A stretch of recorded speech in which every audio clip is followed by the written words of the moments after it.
West Asia. Okay.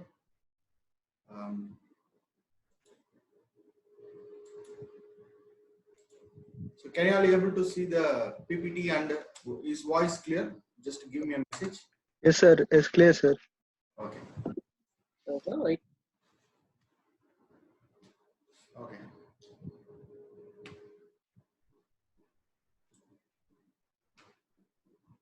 Okay.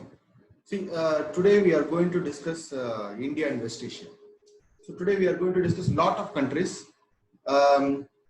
First, generally you see, this is West Asia map.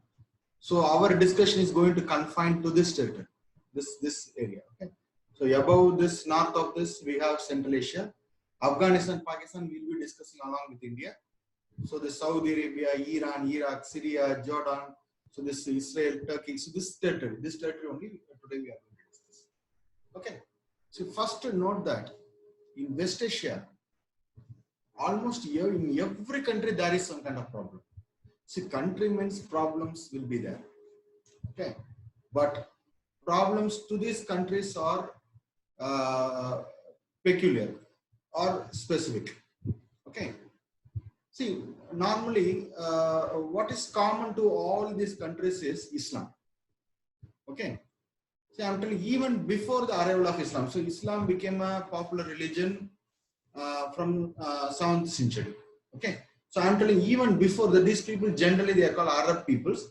These Arab peoples, you have to note that basically this entire Arabic region is a desertic region. Because it is a desert, there is no water is available there. No water is available means then note that there is no agriculture available. No agriculture means no food is available. So for food itself, people have to struggle. So this is the point.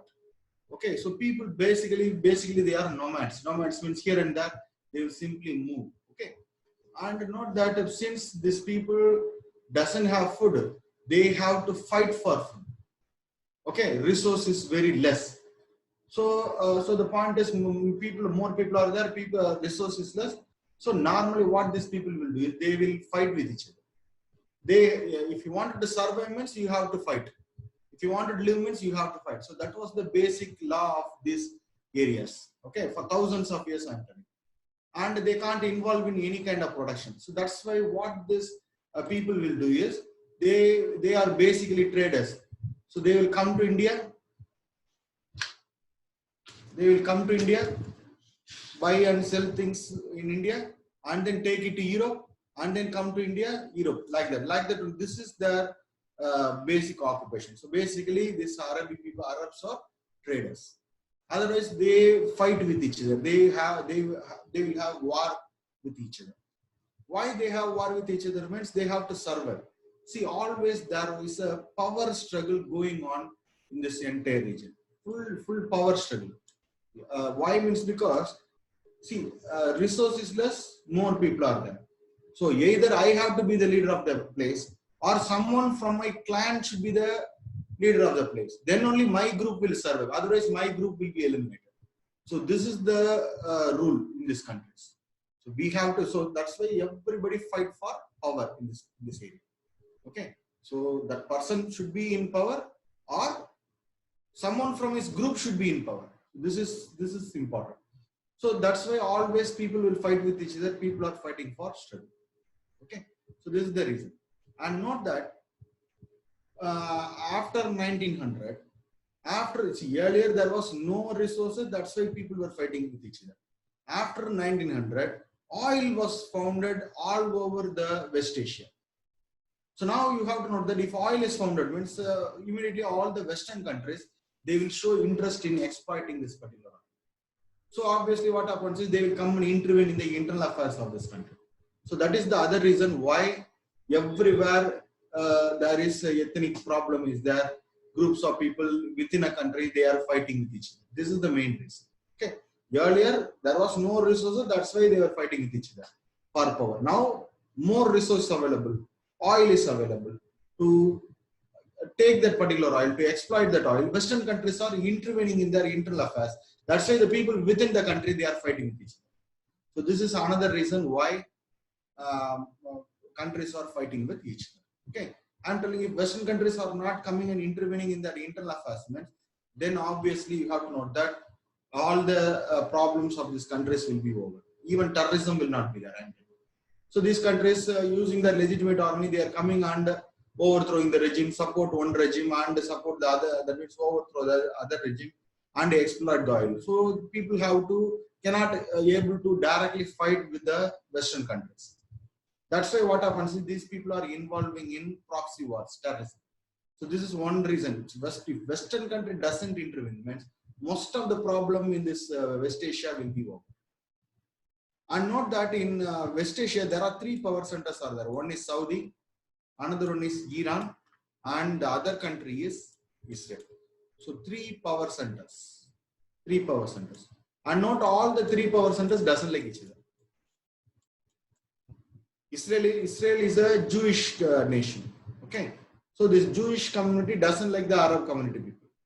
Okay, Muslim people. They doesn't have a good relationship. And whereas Iran and Saudi Arabia, although what is common to both of them is Islam, among the Islam sects are there, divisions are there. Like in India, in Hindus, we have caste, like that within the Islamic community, certain sects are there. So they will fight against each other. So although three power centers are there, all the three power centers doesn't like each other. Okay. So today, for simplicity's sake, what we are going to do is, we are not going to discuss about Israel. Okay, for simplicity's sake. So today our discussion will confine to Saudi, Iran and Iraq. Okay.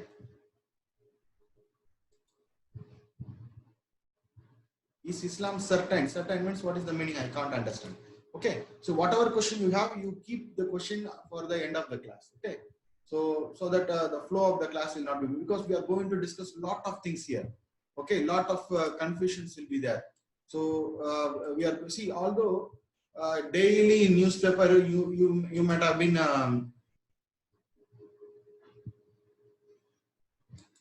what I have said. All these countries common is Islam. Within Islam, communities are there. Like in Hindus, we have caste system. No? Like that within Islam, there are different communities are there. So they doesn't like each other. So Saudi Arabia, Iran doesn't like each other. That's the reason. Okay. So again, three power centers are there, and all the three power centers doesn't like each other. And which side US is having good understanding, you see, depending upon the merit of the issue only, it will take sides. That means what merit means the sense what you are going to benefit. Based on that only, the countries will take steps. So Saudi Arabia and US are friends, Israel and US are friends. 2015, you have to know that during this period, Iran and the US had an understanding. Now Trump administration is going against Iran. So the love-hate relationship is that. The point is, ultimately, it is power game, or otherwise it is benefits. Who is going to get the benefit? Who is going to reap the benefits? Based on that only, relationship will be there. So can you tell me which side? That means can you have any? Do you have any understanding which side India will support? Among the three, Israel, Iran, and Saudi Arabia. We have to know that India is also having good relationship with all the three people. India, Israel are defense partners.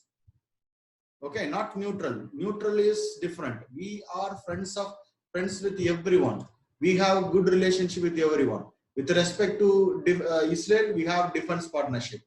Okay, the second largest defense partner. And with respect to Saudi Arabia, we have security partnership and cultural partnership. With respect to Iran, historically we are very close, and culturally also we are very close with Iran. So again, India is a realist country. So there is no permanent friend or foe. Okay, depending upon the merit of the issue, depending upon the benefits only, we will take sides. Okay, so you ask all this question at the end of the class. Okay, so no question, I will not answer any question because this will block the flow of the class. So what you do is you just note down all your questions in a paper. At the end of the class, I will give you enough time. I will answer all the questions and then only the class will be over. Okay, so first let me introduce this particular region. What kind of people they are, why they are fighting with each other. In newspaper, daily some news will come regarding West Asia, but we will not be able to find out what is really going on in West Asia, because we read all the news in isolation.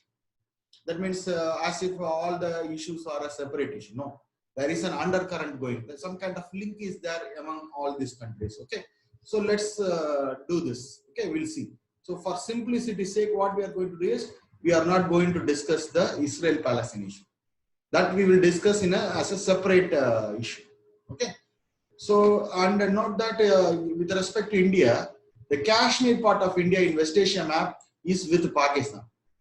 So symbolically, this is a message that all the West Asian countries, they are supporting Pakistan regarding Kashmir issue. They are not supporting India. That you have to keep it in mind. Okay, now we have to find out what is India's interest in West Asia. So India's interest in West Asia is number one, oil. Okay, so 2/3 of our total hydrocarbon inputs are coming from West Asia. So this is number one, and relation. Okay, so for energy we are depending upon West Asia. And number two, culture. Okay, culture, C-U-L-T, culture. Okay, one is Islam. So in India, 13% of the Islamic community, that means 13% of the Indian community is Islam, and 13% of the world Islamic community is living in India. That means literally the total Indian population is the total Islamic population of the world.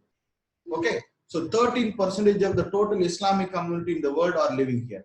And not only that, our NRI people are there working there in West Asia. NRIs, non-resident Indians.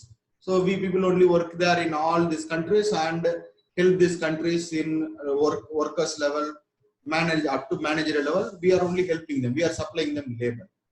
And then third one, trade and investment. Okay, so you have to know that $200 billion worth trade we are having it with all together with West Asia. $200 billion. And among the trade partners, you have to know that UAE is the closest, that means number one trade partner of India. The largest destination for India's goods is UAE only. In the world, sometimes US, sometimes UAE. We export more things to UAE, that you have to know. And finally, the fourth one, very important one, terrorism or simply security. Okay, security in terms of security. Okay, so the point is, if any of these countries goes under the influence of terrorism, means immediately, see, suppose we are going to discuss some terrorist group are here. If they become popular, means next they will attack India. If somebody is popular here, means they will attack India. Somebody is popular here, means they will attack India. So India will feel the hit. So India is closely watching what is going on in this West Asia. That you have to know. So we have four interests in West Asia. Number one is energy, that is oil. Number two, cultural relationship. Cultural relationship means one is because of Islam, because India has more than 13% of the world's Islam community. And the second one is our NRI people are working there in West Asia. Okay, so these are the two important cultural relationship we are having with them. And the third one is trade and commerce. Trade, commerce and investment. Okay, so this West Asia is an important trade destination for India. Particularly countries like UAE import a lot of things from India. And then finally security. With respect to terrorism, India closely watches all these regions. If any region goes under the influence of terrorism, means it is bad for India. So this is the understanding. Okay. So with this understanding, what we will do is slowly we will enter into the issues, what is going on in these countries. One by one we will discuss. Okay. So before entering into this, just note that if you want to know, see, you can't find a single country peaceful here. Every country have some kind of problem. Some issues are there. People are fighting with each other. This is common in entire West Asia. Okay. So if you wanted to find out who are friends and who are enemies in in West Asia, means it is like this. Okay, everybody are. That means it is not easy to easily find out who are friends, who are enemies. Okay, So these are all the different parties who are involved in West Asia, and the relationship is like that: support, hate, no clue. So it is very complex web. Okay, it is very difficult to find out what really is going on in this West Asia. So what we do is, see, if you after this class, you will have an understanding what is really going on in West Asia. I will simplify everything and we will discuss everything. Okay. These diagrams in net only you have to get it. I am not I am not following any one particular source. Okay. So no questions now. No questions. At the end of the class only I am going to answer the questions. No questions now. Okay. If you have any questions, means you can ask all the questions at the end of the class. Just to note it down, and you can also note the slide. Okay. And at the end of the class I will answer. Okay. Okay. So now to start with, we have to first start with the birth of Islam. So Islam became a popular religion under Prophet Muhammad. Prophet means he's a messenger of God. In 570 AD he was born, and 632 AD he died. Okay, so you have to note that Prophet Muhammad was born in Mecca. So one day what happened is, while he was meditating in some kind of hills, he was able to communicate with gods. And after that he began to spread those messages. All these messages become the basis of voice not clear. What about voice? What about other students? Is voice, PPT voice okay? It's clear. So please check on your side. Okay, thank you. Okay. So I'll go a little slowly. Okay, don't worry. Okay. So no questions now. No questions, no hand raising now. Okay, I will give you time. By the time you can ask questions. See, Prophet Muhammad, you have to note that he began to spread his messages, and all his messages were compiled into the Holy Book Quran. So that you have to.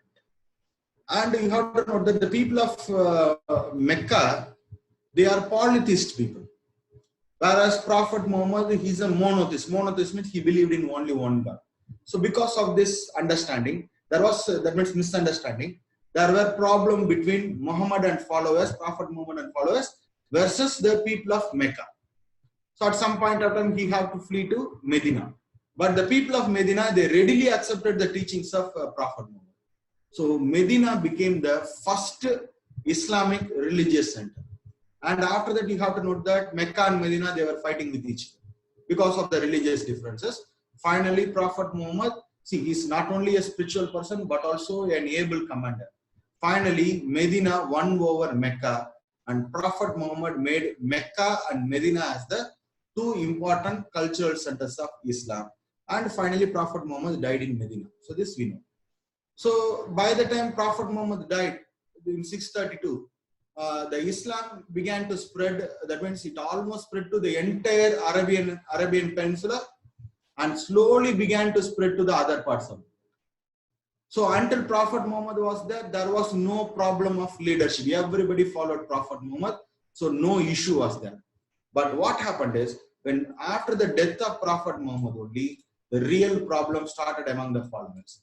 Because already we know there is resources very scarce there in this region. People will always fight for power. So what happened is, when Prophet Muhammad died, the entire group, there are two different groups there. One group of people were supporting a leader called Ali. They said that Ali should become the leader of the Islamic community after Prophet Muhammad.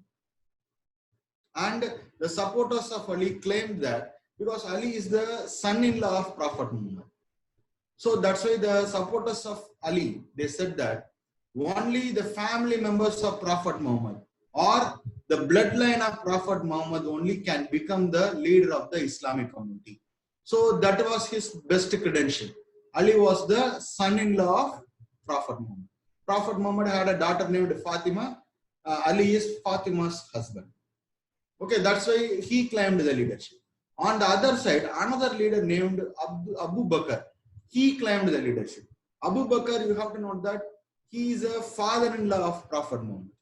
And he is a close friend, follower, and advisor of Prophet Muhammad.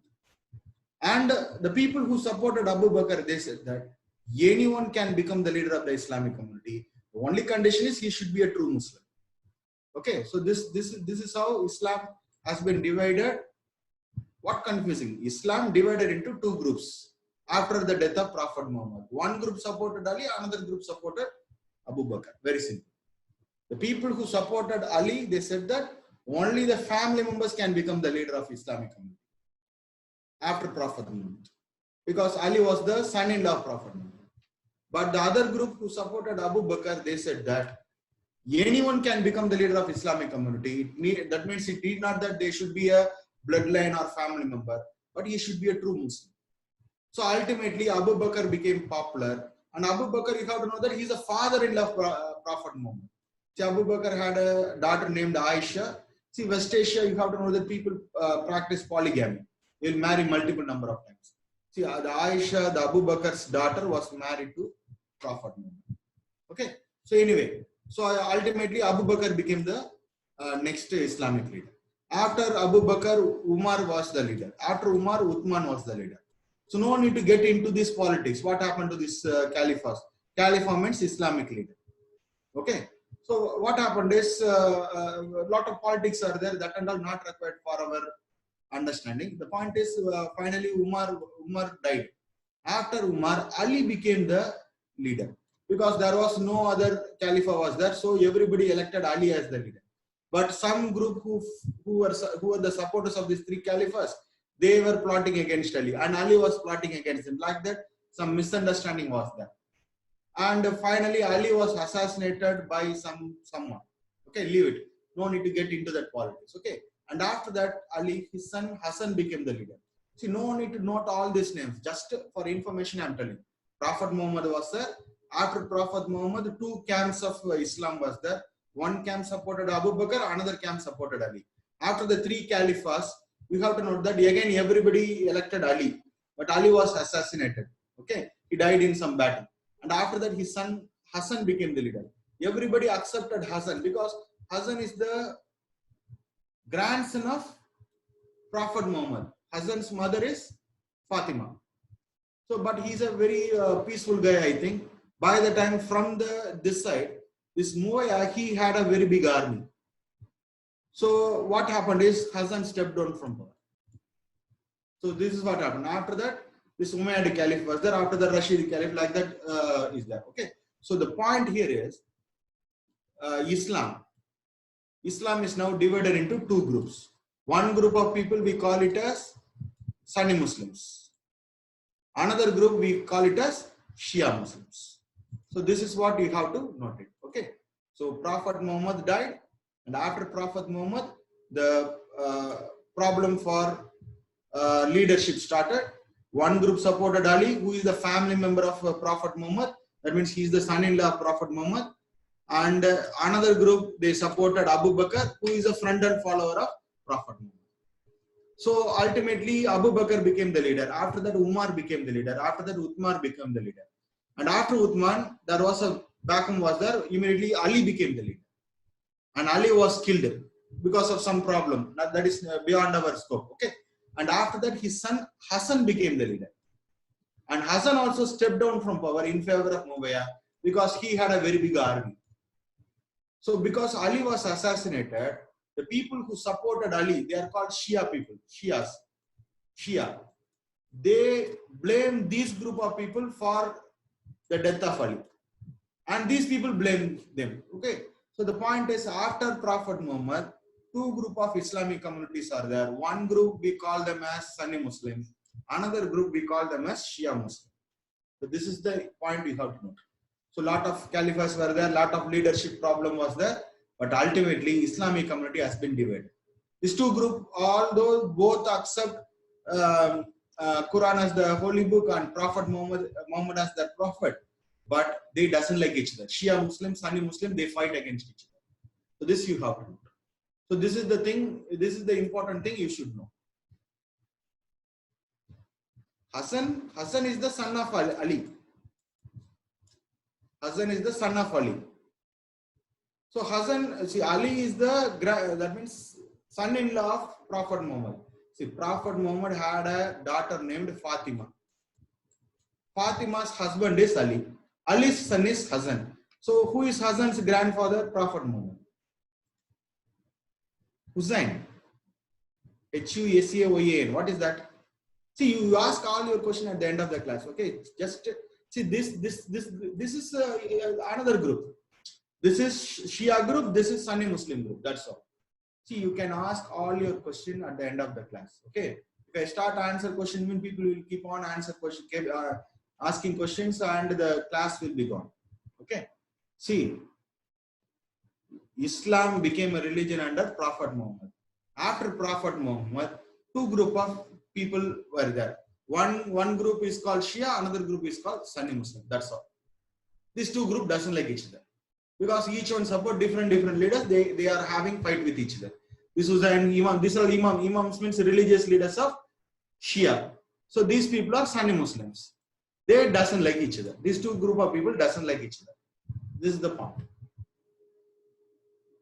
Okay, so don't confuse with things. Okay, see again same diagram only. Okay, same thing.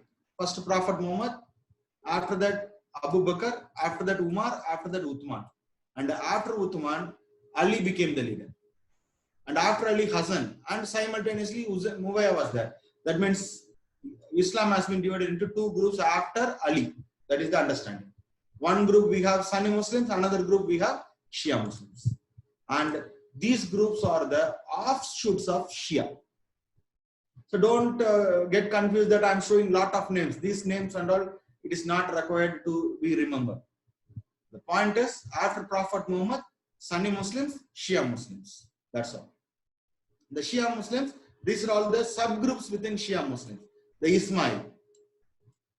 Ismail group, the Indo-Iranians, the people who are in Iran and also some people in India. These people are Ismail. Ismail is a subgroup of Shia. Zayed, Alawi Druze, Ashari. So these are all subgroup of Shia. Like that, these are all subgroups of Sunni Muslims. Hanbali, the Wahhabis. See, Wahhabi, the ruling king of Saudi Arabia, the Salman, he's a Wahhabi. It is a subgroup of Shia. Hanafis, the Ottoman and Mughal remains. Majority of the Muslims in India, the Ottomans, Mughals, these people are Hanafi Muslims. Maliks, Shafi, and other community people are there. So the point here is Islam divided into two groups, Shia, Sunni. And here the most important point is the Shiites or Shia, they form only 15% of the total Islamic community. They are minorities. So among the Islam community, Shia group consists of only 15%. That means 85% of the total Islamic community, they are Sunni Muslims. Sunni Muslims. That you have to know.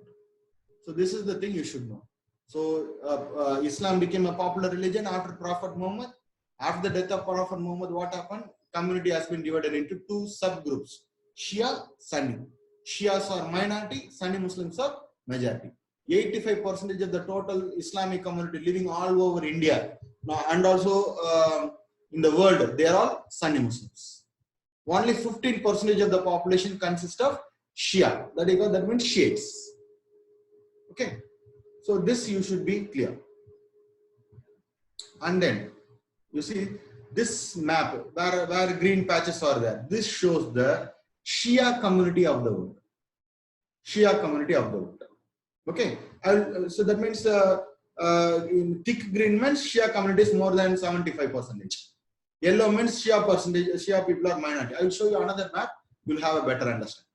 So closely you have to understand this particular map to understand the today's politics in West Asia. Okay. So note that in Iran,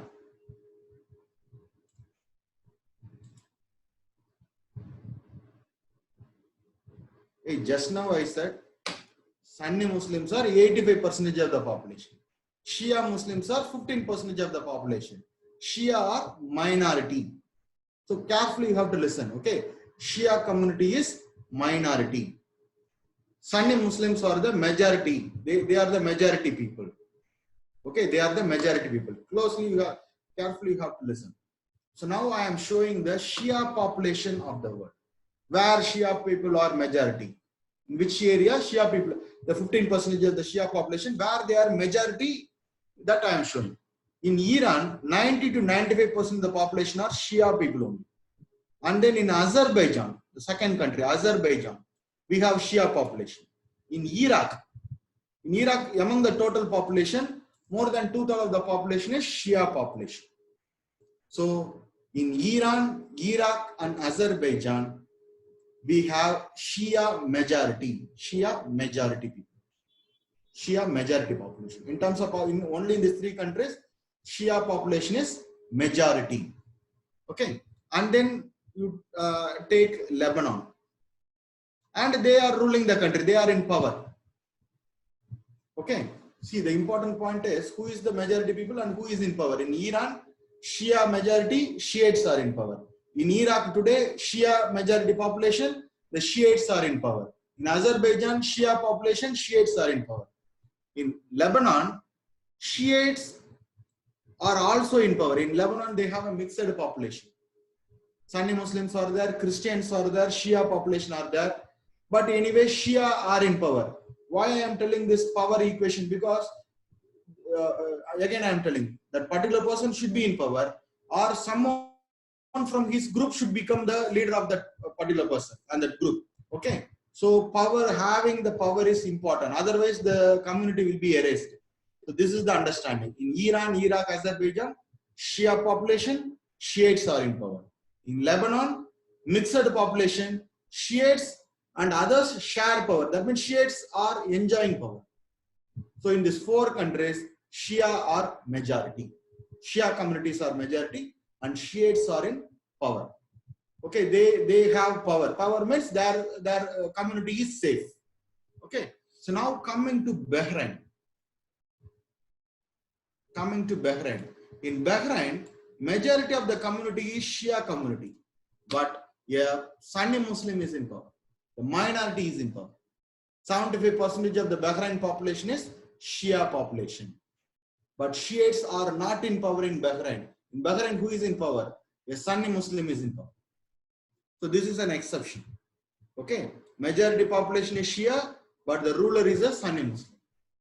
Like that, in Syria, the majority population are Sunni Muslims, but the ruler is a Shia. So these are all the two important countries you should keep it in mind. In Bahrain, majority community is Shia. 65 to 75% are Shia community, but ruler is a Sunni Muslim. But the case is different in Syria. In Syria, Shia community are only 15 to 20%.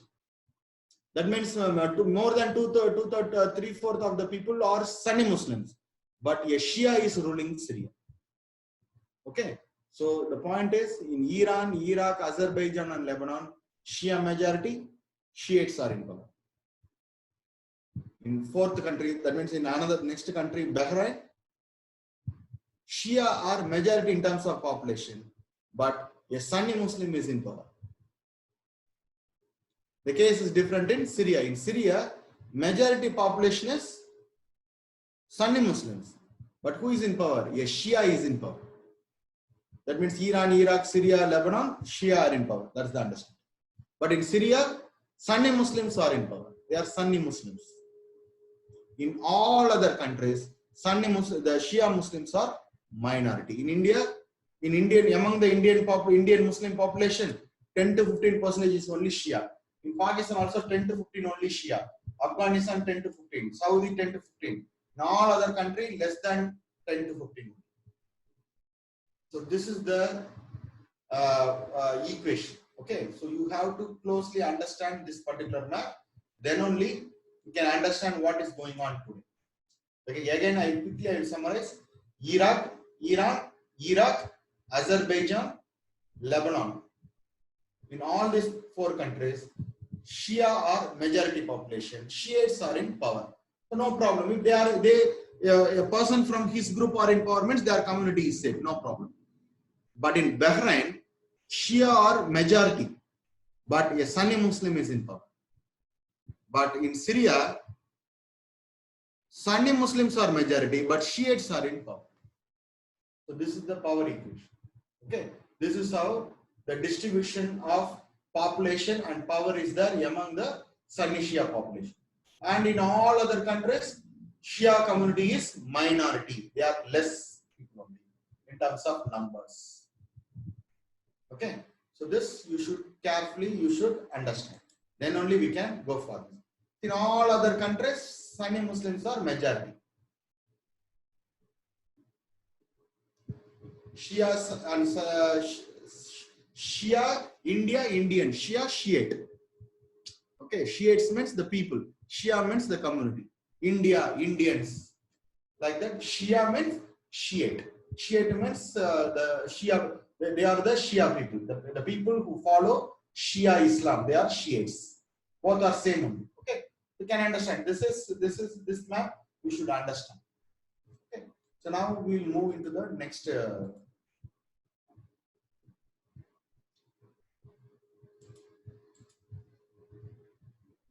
Okay, so Rajesh, why are you asking too much questions? Okay, I asked you to note down all the questions, and you ask all the questions at the end of the class. I will answer. Okay, so why you are confusing? Why you are going to the next levels? Islam, terrorism. That and all, I never said anything about it. But anyway, you see,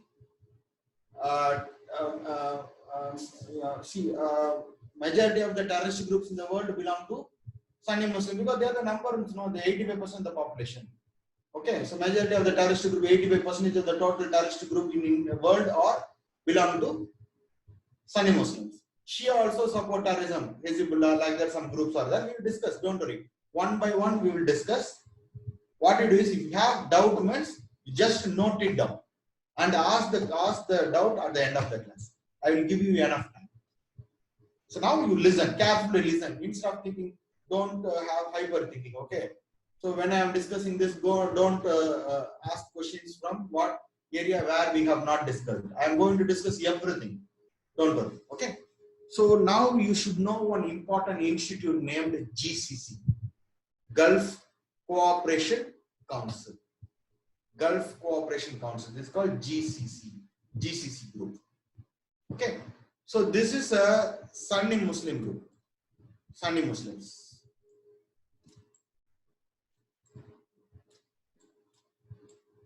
For the Sunni Muslims, Saudi Arabia is the leader. And note that here, for the Shia Muslims, Iran is the leader. For the Sunni Muslims, Saudi Arabia is the leader. Other Sunni leaders are Qatar and UAE. Qatar and UAE.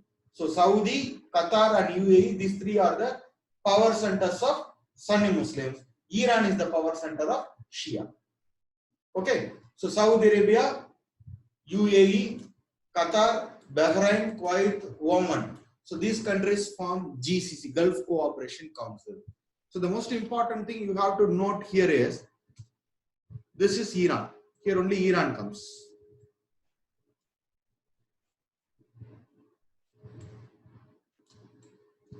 The most important thing you have to note in GCC is, the Iran has no place in GCC. Or I will say, GCC is formed against Iran. That means the decisions of GCC will be against Iran. Okay. So this is, although it is an economy based group, the decisions will be to contain Iran, how to contain Iran. That is their main objective. Because the GCC members doesn't like, and Iran, they doesn't like each other. They doesn't like each other. That we have. So this is GCC, Gulf Cooperation Council. So this is one Sunni Muslim group led by Saudi, UAE, Qatar. GCC, Gulf Cooperation Council. Okay, and then the second group. Second group is the Arab League. So we call Arabs. So this is Arab world. The people who are living here in this territory, they are called Arabis. Arabs are mostly Sunni Muslims, but they also, other communities are also there. Some Shia people are also Arabs. Christians are also Arab. Arab means territory. The people who speak Arabic language, Tamilians, Tamilians means how you will, who are Tamilians, don't say that they are all Hindus. Maybe majority of the Tamilians are Hindu. That doesn't mean that other community people are not Tamilian. We have Christians, we have Muslims, we have Jains also in Tamils. Okay, so like that general name, like that Arab League, Arabs. This region, this Arab League is also called WANA region, West Asia, North Africa, WANA region. WNA means this is nothing but Arab League. Arab League is also led by Saudi Arabia. And note that Iran is not in Arab League. So Iran is isolated. Iran is not there. That you have to note. So who are Arabis means the people who are living in West Asia and North Africa, they are called Arabis. They speak Arabic language. This is the major identity. But majority of the Arab people are Sunni Muslims. That you have to know.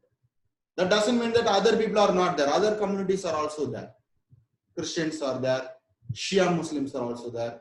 The people who are living in this territory, they are called Arab League. Arabs. So Arab League is a forum. In Arab League also, they will counter Iran. They don't like Iran. That you have to know.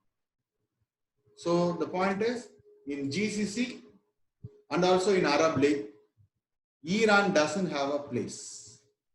Okay, so they will take decision against Iran. West Asia, North Africa. West Asia, North Africa. That is called WANA. WANA. West Asia, this region. North Africa. So this entire region we call it as Arab League. WANA or Arab League. Okay. So now we'll move to another group, important group. This group is called OIC, Organization of Islamic Cooperation. This is a common group for all Islamic community. That's why you see Saudi Arabia is there, Iran is also there. Both the countries are there. Because this is not about Sunni Shia, it is about Islam, that's all. If any country, see Azerbaijan and all, not see they are Shia people, no. So mostly this Arab League is dominated by Sunni Muslims, okay. So the area above Iran, they are not part of Arab League. See, Arab League clearly I have given, see Azerbaijan and all is not an important country. Just to note that Shia people are living, that just to note that, that's all. So this is OIC, Organization of Islamic Cooperation. Okay, so this is a common one for Islam.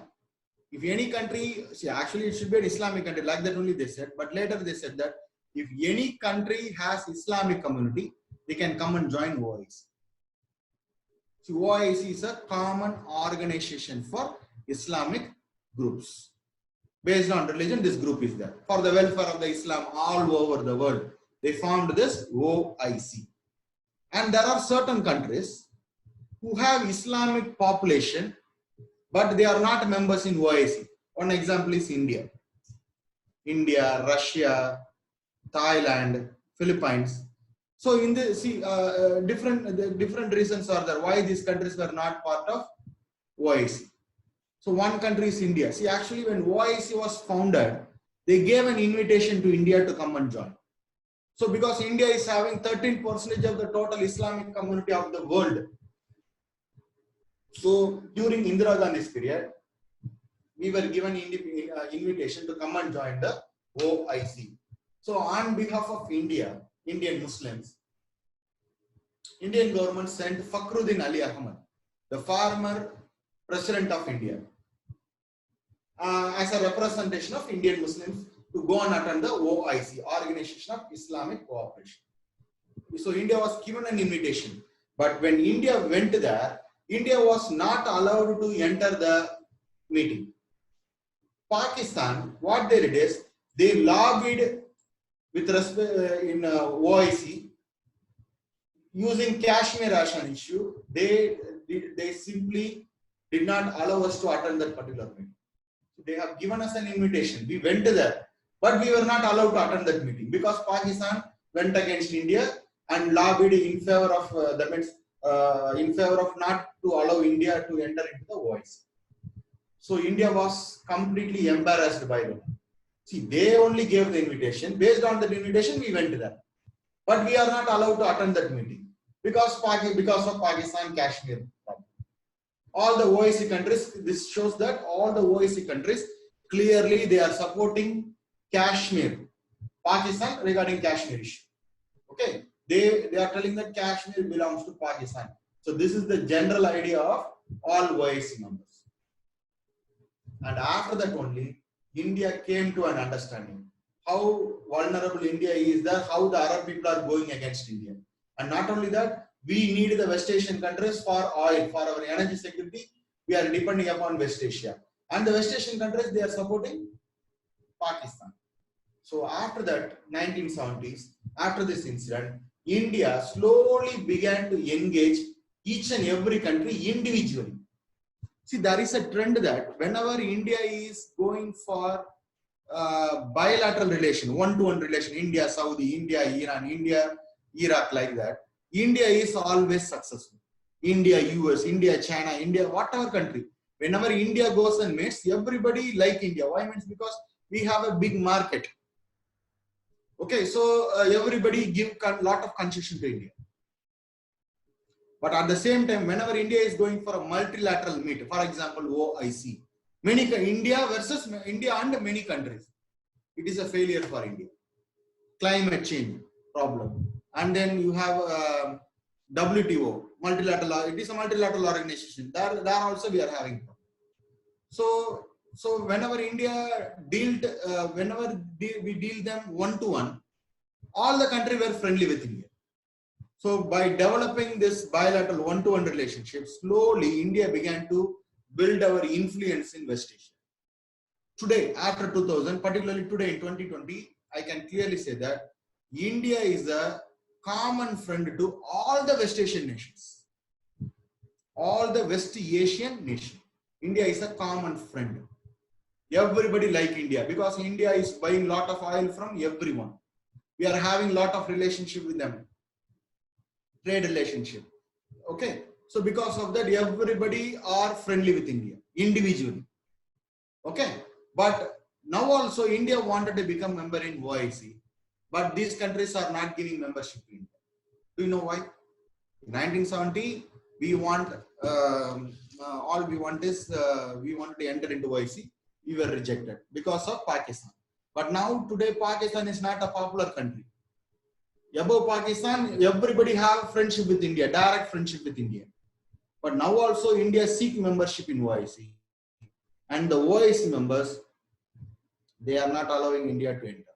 What might have been the reason? Means the reason is, if India is allowed to enter into OIC and India is given a chance to speak, India immediately in the first instance itself, India will raise terrorism issue. Terrorism as a big issue because India is affected by terrorism. And note that all the West Asian nations, these countries, directly or indirectly, they are supporting terrorism. Okay, so that's why if we allow to speak means this will embarrass all the OIC nations. Okay, see what is terrorism? Very difficult to answer. Okay, see don't simply equate the terrorism means the people who are putting bombs, killing people. See, they are terrorist people. No one is going to like them. But what I'm telling is, for some people, see, suppose one group of people they are taking arms, fighting against someone. Means some people call them as rebels. Some group of people will call them as freedom fighters. Some group of people will call them as militants. And some group of people will call them as terrorists. So although all these words we are frequently using interchangeably, we are using it, big difference is that. See, someone is raising arms against the government means, if you are not accepting the government, protesting against the government means, we call them as rebels. If you are taking arms against the government means, you will be called as militants. Suppose you are using terror as a instrument to achieve whatever you want. You are killing innocent population, bombarding everything, destructing property, killing people. Means then those people will be called as a terrorist. Okay, see what is the definition of Western country, that you have to note.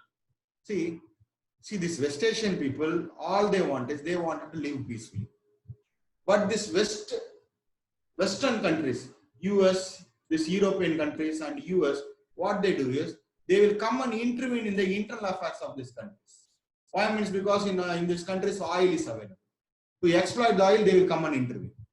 So these people, and they have a very big sophisticated army, big army. This Arab army were not able to fight against them in a regular war. Because they were not able to fight against them in a regular war, they will fight against the Western countries through proxy war, indirect war, or guerrilla warfare. Then US says that if you are not fighting me directly, you are fighting me indirectly, means then you are a terrorist people. Like that only Western countries brand these people. See, that means US can send its army and kill the people. That is not terrorism. But these people cannot use, although they can't directly fight with them, if they are trying to fight indirectly, means then these people are called terrorist people. See, this is the definition given by US. If you listen to US means you are a good person. If you are not listening to US, you are fighting against US means you are a terrorist. So this is how Western country brand terrorist. So that's why it is very difficult to find out who is a terrorist, who is a militant, who is a rebel. So I will give you one more example in Indian context. It's 2-3 years before, in newspaper, news came that Indian soldiers eliminated a terrorist commander. His name is Burhan Wani. Burhan Wani is no more. The terrorist is no more. A victory for India and Indian army. Like that, the news was there in India. The same news in Pakistan, do you know how the news was there? Burhan Wani, the national leader, is no more. Burhan Wani, the freedom fighter, is no more. The Burhan Wani, the national hero, is no more. That means for the Pakistani people, he is a national hero, freedom fighter. For India, he is a terrorist. Then how can you clearly define who is a terrorist? Okay, for Pakistan, he is a freedom fighter. For India, he is a terrorist. I will give you more example. What about Bhagat Singh? Bhagat Singh threw bombs in legislature, but he did not kill anyone. That is different. So he was tried. All the British people call him as a terrorist. We call him as a freedom fighter. So like this only, it is very difficult to define freedom fighter or a terrorist. That depends upon the perception which group the particular person is. So for India, the people who are taking arms in West Asia, they are terrorist people. But for the West Asian people, the people who are taking arms, they are trying to protect themselves from Western powers. That's so India wanted to become a member in OIC, but today also they are not allowing us because they feel that India will raise terrorism issue and this will embarrass everyone in the OIC. That's why India is not able to get membership. So we have discussed 3 important groups. One is GCC, the Arabian Peninsula groups. So here the important thing you should know about GCC is Iran is not a member in GCC. Iran is not a member. Like that in Arab League also, Iran is not a member. So that means the majority of the people are Sunni Muslims. And in OIC, you have to note that it is a common organization for everyone. But so that's why Iran and Saudi are there. But again, this is led by Saudi Arabia only. In India, is not a member. In case of Russia, Thailand, and some other countries, the country is fighting against Islamic community inside the country. That's why they are not allowed to enter into OIC. Okay. So in Russia, in this territory, lot of separatist groups are there. Chechenian rebels, they are fighting against Russia. Okay, so since the country government is fighting against Islam, how can these countries can invite that country to join OIC? Because the country is enemy of Islam. That means they are fighting against their own Islamic community. Thailand, in Philippines also similar case. Like that, everybody have their own reason. The important thing is India, although we have 13% of the total population is Indian population, But only you have to note that India is not a member in OIC. So this you should know. Okay. Next, next important thing, we should know what is happening today in all this territory. See, you have to note that from 1500 AD, that means the last 3, 4, 5 centuries, the entire area east to this Mediterranean Sea, this territory, was under the control of Ottomans. Ottomans are Turks. Ottomans. Okay, the entire area was under the control of Ottomans. Ottomans, they ruled Anatolia. Anatolia means today's Turkey, and they became the leaders of the entire Islamic movement from 1500. Leave all the past. From 1500, the entire area east to Mediterranean Sea was under the control of Ottomans. Okay, and see, Ottomans basically they are Sunni Muslims, but they doesn't care about whether the people are Sunni or Shia or any other group, because commonly everybody accepted Ottomans as their leader.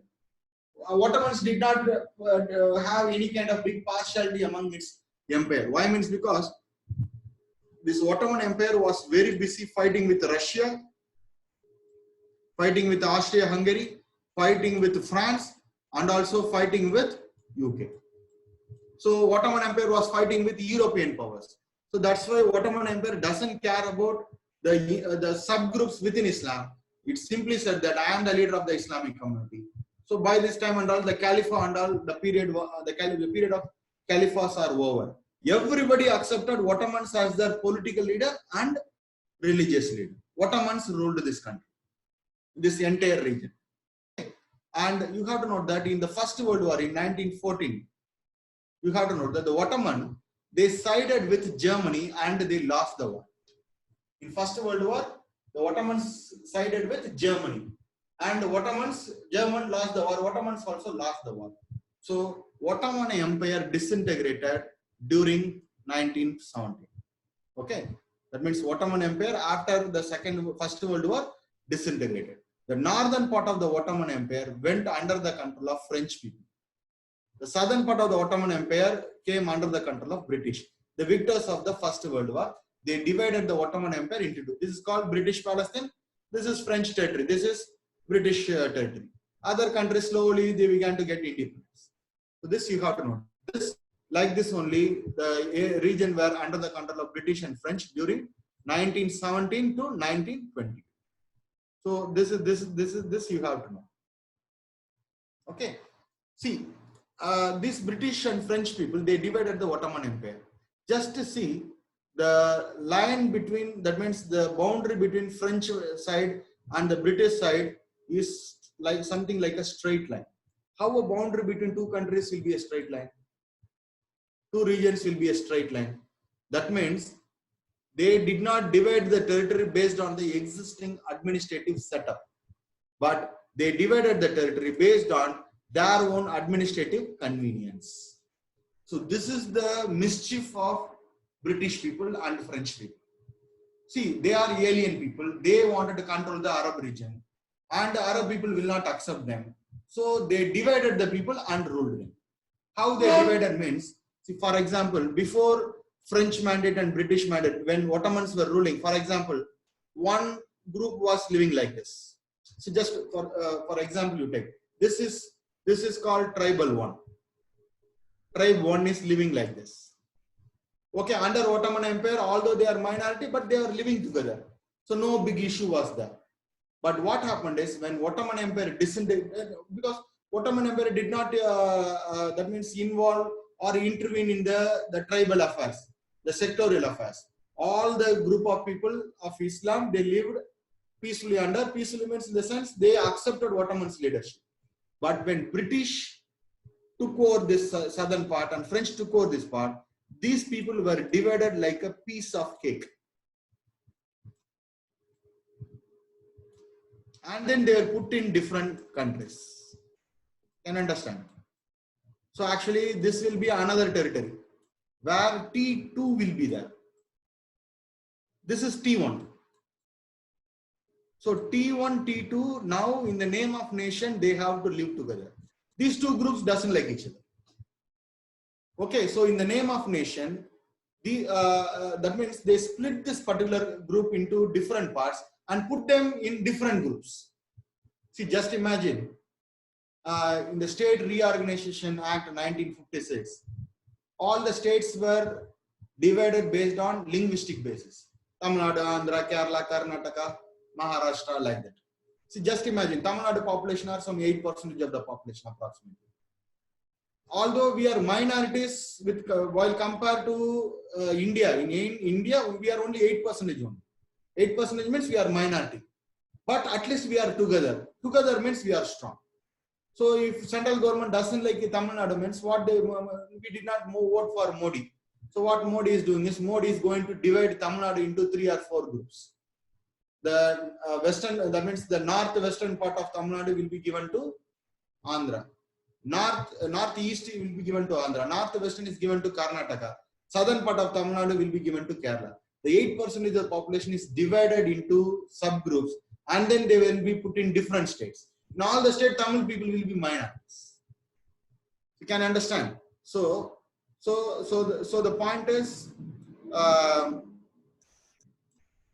so here T1 is there. Here T2 is there. Here T3 is there, tribal group 3. Here T4 is there. Here T5 is there. All the 5 groups doesn't like each other. So what British will do is, the T1, suppose T1 is a problem for British, means British will divide this group into 4. Put this group with this community.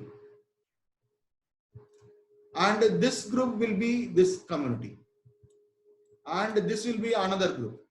So the T1 will be divided into 4 groups, put them in different territory. And in this territory, T1 have to fight with the T2 and T3. And here also another community will be there. Okay. So like a piece of cake, they divided the people, put them in different countries and divided them and ruled. So this is how British controlled the entire West Asia, or we can say entire world also. British, based on divide and rule only, they conquered. See, I am telling this is a general statement. If any country, any 2 countries in the world are having border problem, or if any 2 group of people are fighting with each other based on ethnic lines, community lines, religious lines, means only one person is behind that. That is British people. Because of British only, all this problem were there. See, what is the problem between India and Pakistan? Both belong to different religion. One, and we have border dispute. Who divided India and Pakistan? British. What is the problem between India and China? Border dispute. Who created this? British. What is the problem between in Sri Lanka? The Tamilian population and Sinhalese population were fighting with each other. Who is the man behind that? British. Take Myanmar. In Myanmar also, the majority Buddhist population, they are killing the minority Rohingya population who are Muslims. Why communal riots are there? British. Because they won't allow the people to live together. See, until 1857, we were together only. Hindu Muslims all are together. Hindu Muslim, bye, like that only it was there. In 1857 revolt, Hindu soldiers, Muslim soldiers, together they fought against British. There was no big problem. But what happened? After that, slowly British began to divide the people in communal lines, and they made the people to fight with each other, ultimately resulting in India and Pakistan. Okay. See, wherever in the world boundary problem is there, wherever ethnic community is there, imperial powers are behind this, particularly British. And other imperial powers also like that only. French are also like that only. If imperial powers are not there, means countries, see what they will do is, see for example, earlier, this will be one country. This will be the second country. Suddenly British will demarcate this territory like this. So when British were there, people cannot fight against British. But when British left this territory, these 2 groups of people will fight with each other for the territory. Because British alters, they will always alter the boundary to their advantage. So when British were controlling, you can't do anything against the British. But when British left that particular territory, people will fight with each other. That is how. Okay. So people earlier were together, but these British people divided them into different groups, put them in different countries. So that means I have to live in one particular country where unfriendly group will be there. My relatives will be in another country. Like that, the British people divided all the Arab nations. The entire this British mandate, French mandate was, see, how come a line, the boundary between two countries will be a straight line? See, even in African map, if you see maps, particularly in North Africa, majority of the country have boundaries, straight line boundary. That means they divided in table. In table, using a scale, pencil, they simply said, this is my territory, this is your territory. Like that only they decided. That is the reason behind world fighting with each other. This British people, French, US doesn't intervene in the here means in any area means the country will be peaceful. That is all.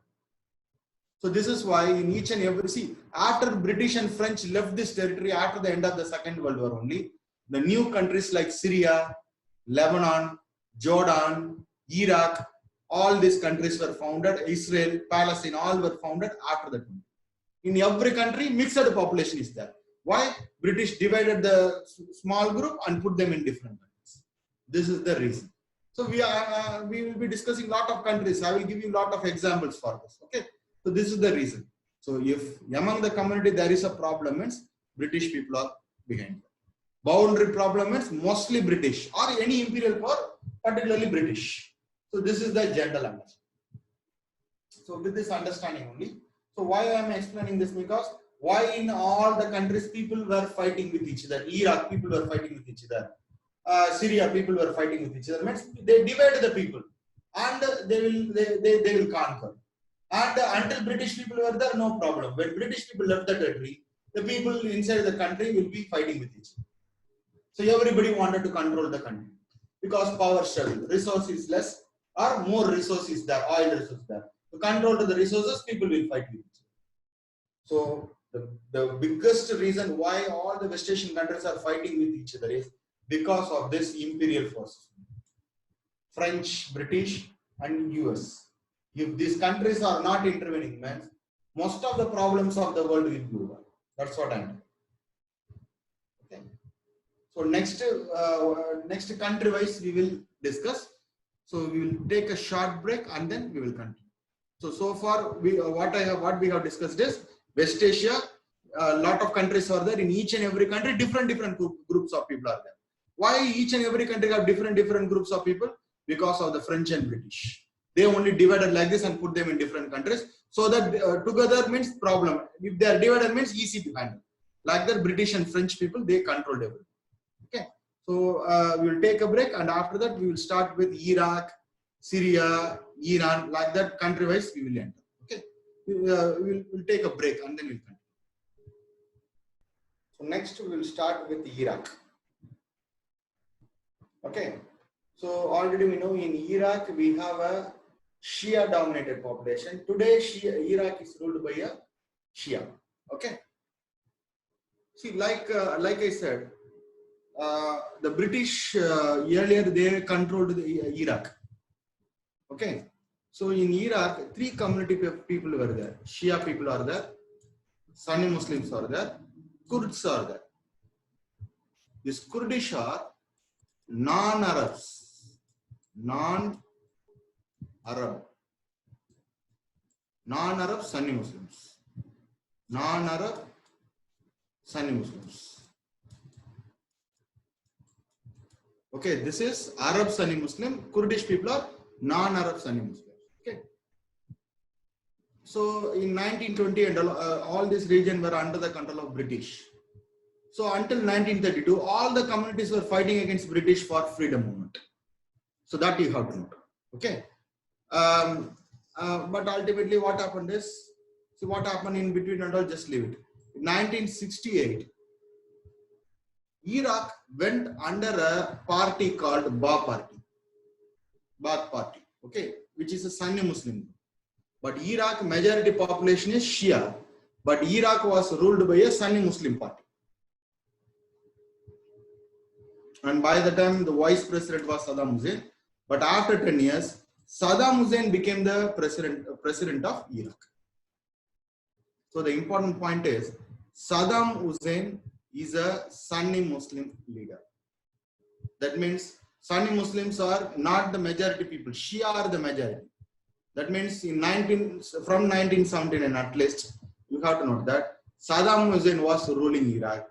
Saddam Hussein belonged to a Sunni Muslim. So the majority people did not have power. The minority people, they were having power because Saddam Hussein was ruling the country. Okay. And note that since Saddam Hussein belonged to Sunni Muslims, all the people, the Sunni Muslim people, enjoyed all the privilege in Saddam Hussein's government.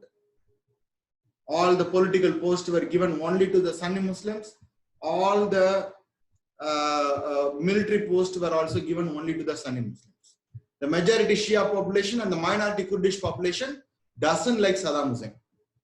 Okay, so this is on the one side. On the other side, you see in 1979 what happened is in the neighboring country Iran, I'm telling you, Iran is the neighboring country of Iraq.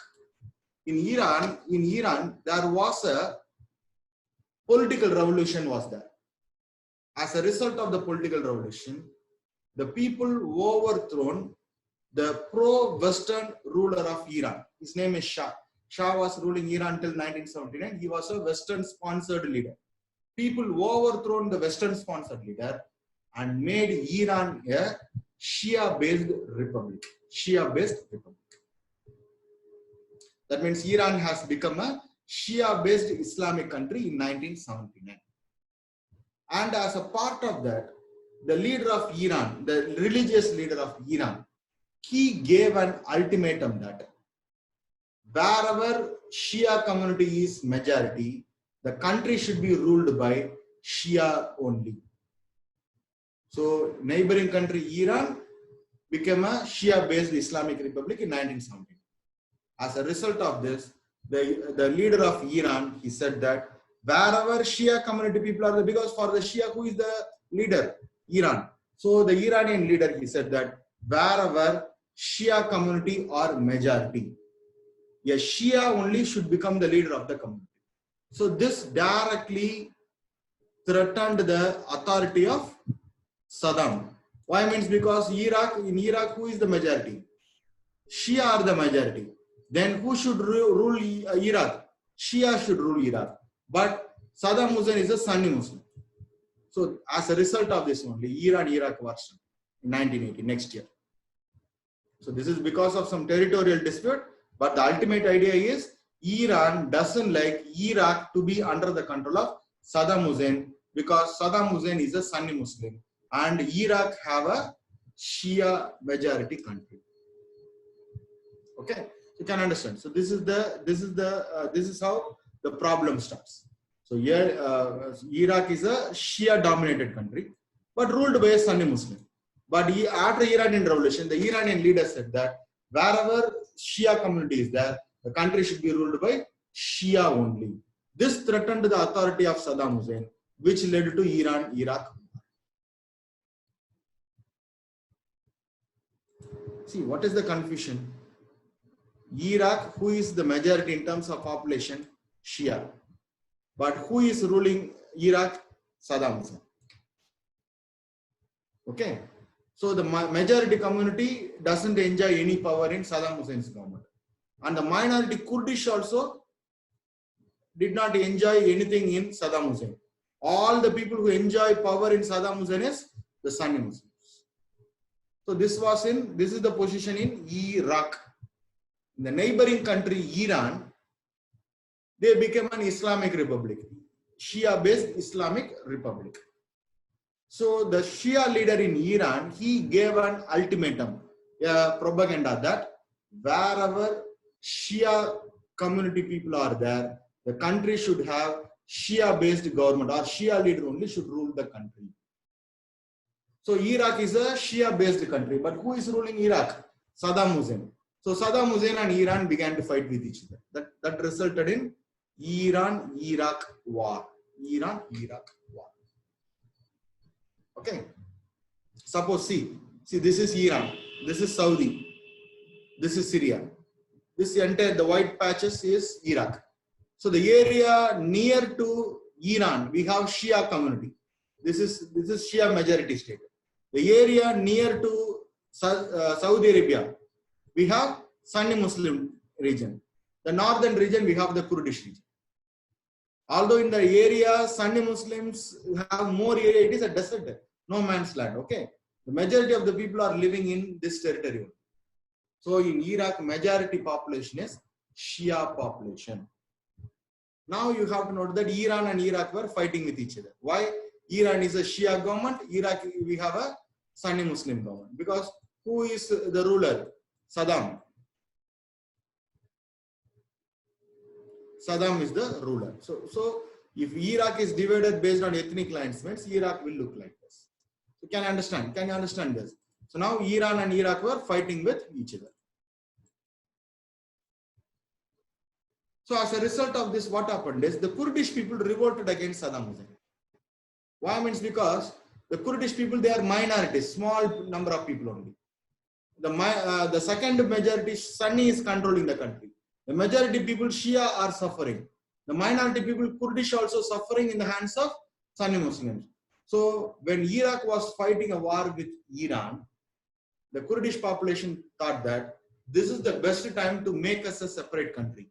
See, when a country is fighting with another country, war with another country, that is the best time for separatist activities. The country will be divided. Easily the country can be divided. India, Pakistan are fighting with each other, means Kashmir will be divided. Like that, easily it is possible. Because the country's Iraq's entire attention was towards Iran only. Fighting a war with Iran. So the Kurdish people can get liberated and they can form a separate country. So this was the ultimate idea of Kurdish population. So based on this idea, the Kurdish people revolted against Saddam Hussein. The Kurdish people revolted against Saddam Hussein. As a result, Saddam Hussein did not like its population when Iraq is war with Iran. Why these people are protesting against me? So he crushed the revolt. He killed a lot of Kurdish people. Okay, he said that I am your dictator, I am your leader. You cannot revolt against me when I am war with the other country. If someone revolts, means I will kill everyone. He killed everyone. Okay, so as a result, and note that these Kurdish people are in the northern side of Iraq. The remaining Kurdish population are living in the northern side of Iraq, where French territory is there. French mandate is there. So these Kurdish people are very close to French people, UK people, normally, or the Western people. So because Saddam Hussein killed the Kurdish people, Western countries went against Saddam Hussein. That you have. Saddam Hussein and Western countries, they did not have good understanding because of this. And after a year, the Iran-Iraq war came to an end because both countries were not in a position to continue the war. So the war came to an end. And after 10 years, what happened is, in 1910, Saddam Hussein invaded Kuwait. Kuwait is a neighboring city-state, a small country, but big in natural resources. So what they did is, the Kuwait, you have to note that Kuwait sought the help from Western country. So US passed a resolution in United Nations. And based on that particular resolution, UN army entered Kuwait and drove away Iraqi soldiers out of Kuwait and liberated Kuwait. So this is called Kuwait War. So Saddam Hussein, you have to note that Saddam Hussein invaded Kuwait. US rescued Kuwait using United Nations. Okay. So Saddam Hussein was defeated. So again, now Saddam Hussein is fighting a war against UN, fully consists of US forces. That you have to note that. So again, taking this as an opportunity, the majority Shia population and the minority Kurdish population went against Sunni Muslim population, went against Saddam Hussein. So because Saddam Hussein is now fighting a war with UN army, mainly consists of US itself.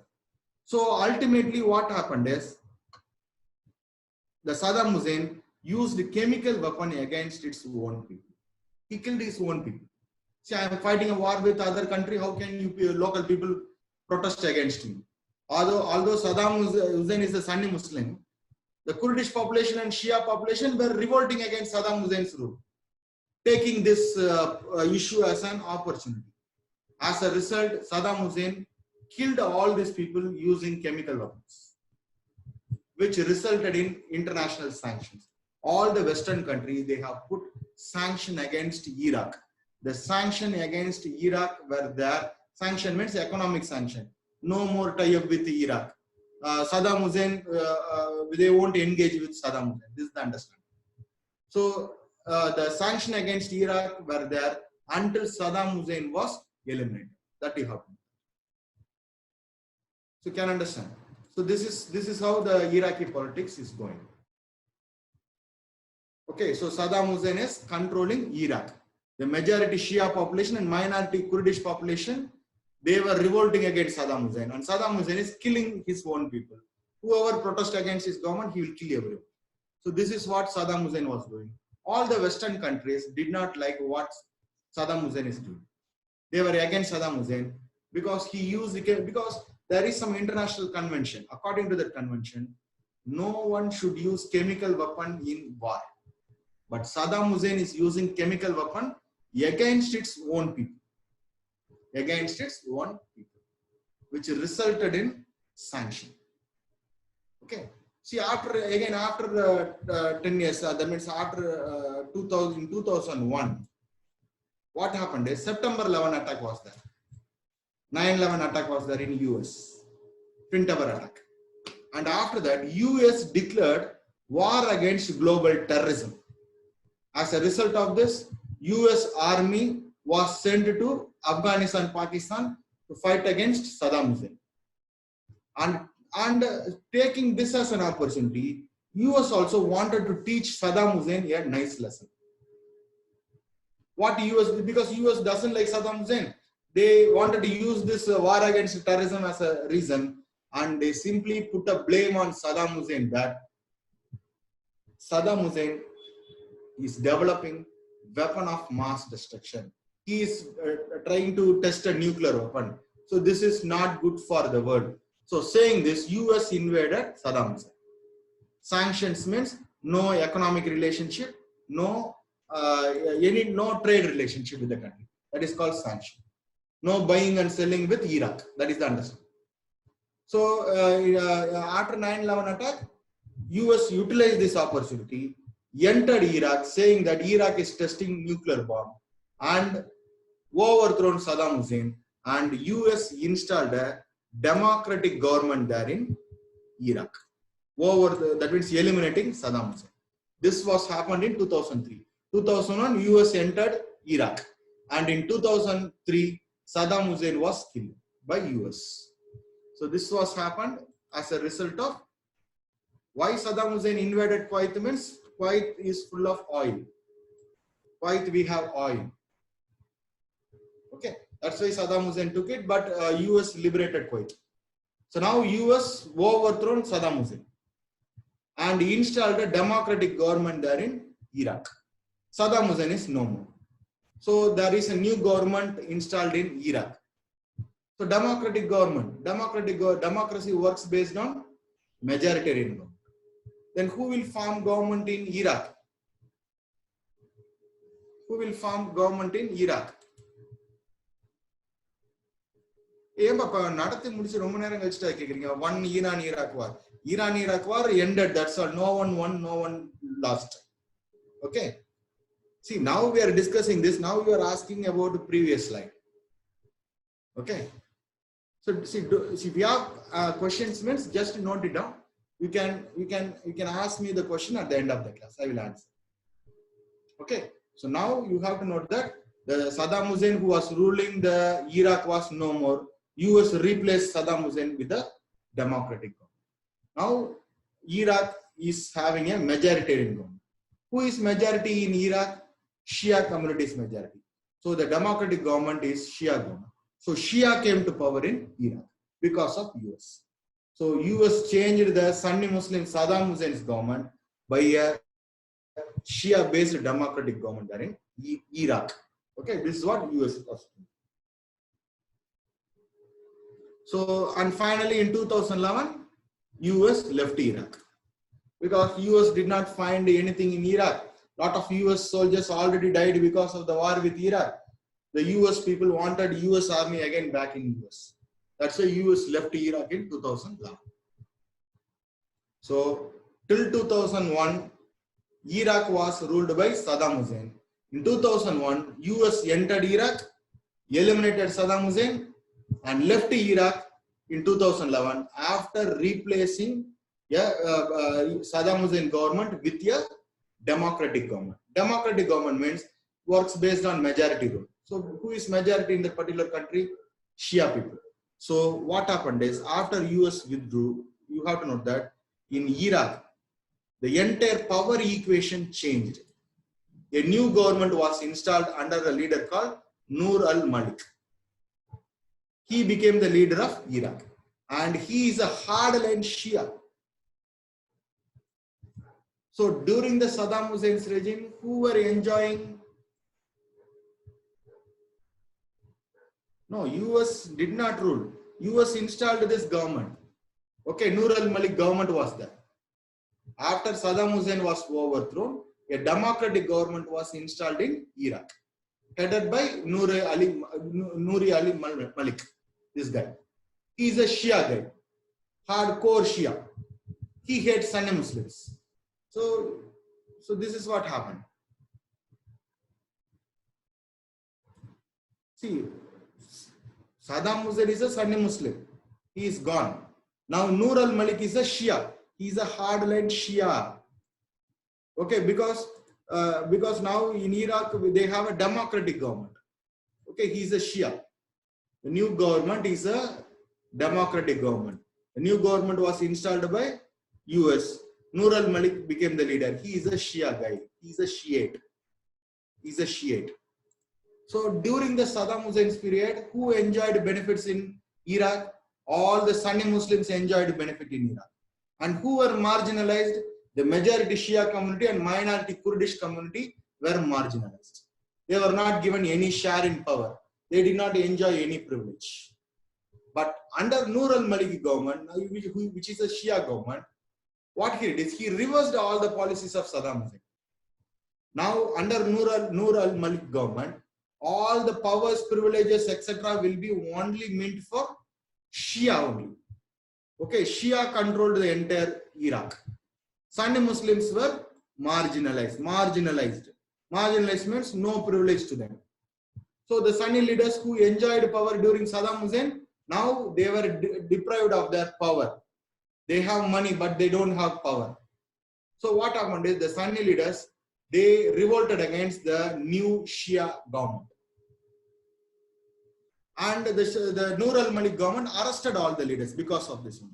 He arrested all the Sunni Muslim leaders and put in jail because these people are revolting against his government. And lot of Sunni militant movement started in Iraq. Lot of Sunni Muslim people who doesn't enjoy power today and who were enjoying during Saddam Hussein's regime, now they are not enjoying power. They again want power. They wanted to overthrow the Shia government. The Shia government was installed by US. They wanted to overthrow the Shia government and they again wanted to install a Sunni-based government in Iraq. That's why a lot of Sunni resistant movement, militant movement, fighting against the Shia government there in Iraq. And one among that Sunni militant movement is this ISIS or ISIL. ISIS or ISIL. ISIS means Islamic State of Iraq and Syria. Other name of ISIS is Islamic State of Iraq and Levant. L-E-V-A-N-T. Levant. L-E-V-A-N-T. Levant. Levant is the older name of Syria. Okay. So this terrorist group is one such group. Initially they were Sunni resistant movement, but later they became a terrorist organization. So this is the equation in Iraq. Now Noor al-Malik stepped down after the 2-3 elections were there. Now different prime minister is ruling Iraq, but all are Shia people only. All the prime minister were Shia Muslims only. Kurdish people just leave Kurdish for some time. Okay, so Kurdish people are also protesting. They want a separate country. Okay, let us leave Kurdish for some time for simplicity's sake.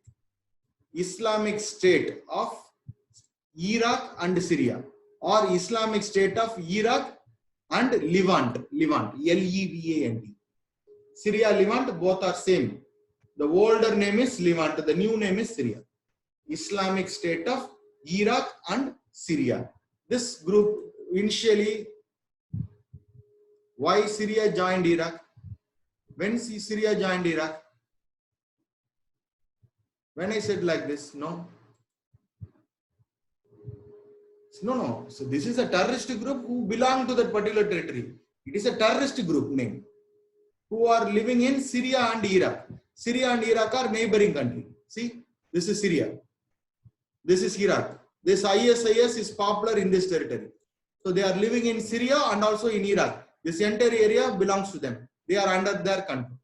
That's why they are called ISIS or ISIL, Islamic State of Iraq and Syria. The terrorist groups are living in the borders like this. This area is under the control of terrorist groups. That's why they are called ISIS and ISIL. Syria and Iraq are two different countries. That you have to know. But ISIS are living in both the countries, near the borders. That you have to know. So this is ISIS.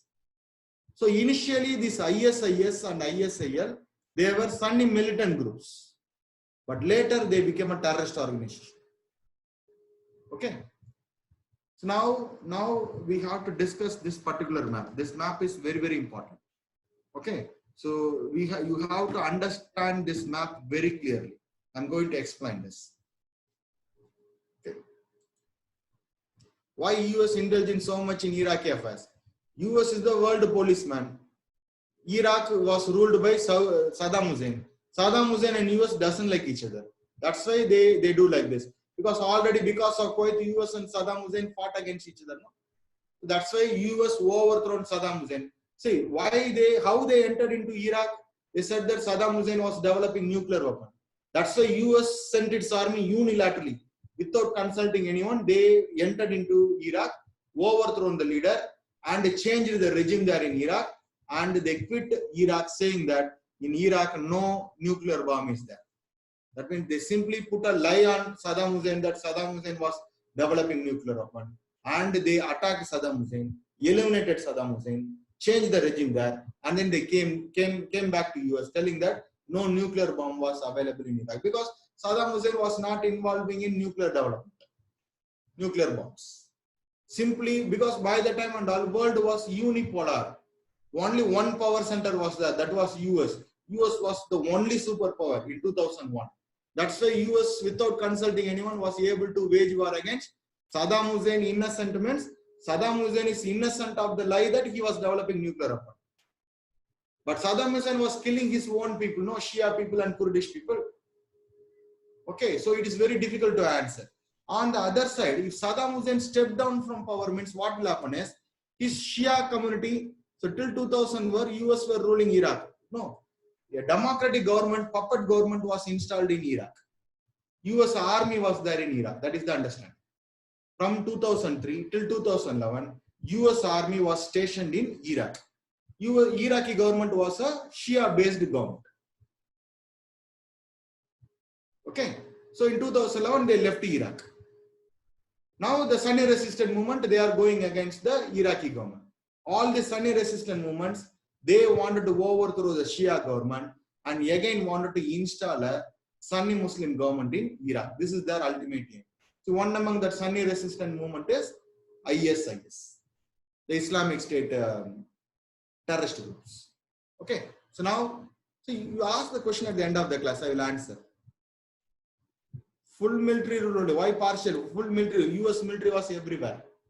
Okay, Saddam Hussein itself, see, you can ask all your question at the end of the class. Let me first explain this particular map. After that, we can go for question and answers. Okay.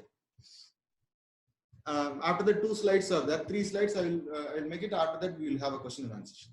So this map carefully you have to listen. See, blue color P means Sunni power. Blue color territory means Sunni Muslim population. Blue P means Sunni power. Like that, green P means, so green P means Shia power. Green territory means Shia population. So this is Saudi Arabia. This is Iran. This is Iraq. This is Syria. This is Lebanon. Okay. So again I am telling. Okay. So you can we can see the map for understanding.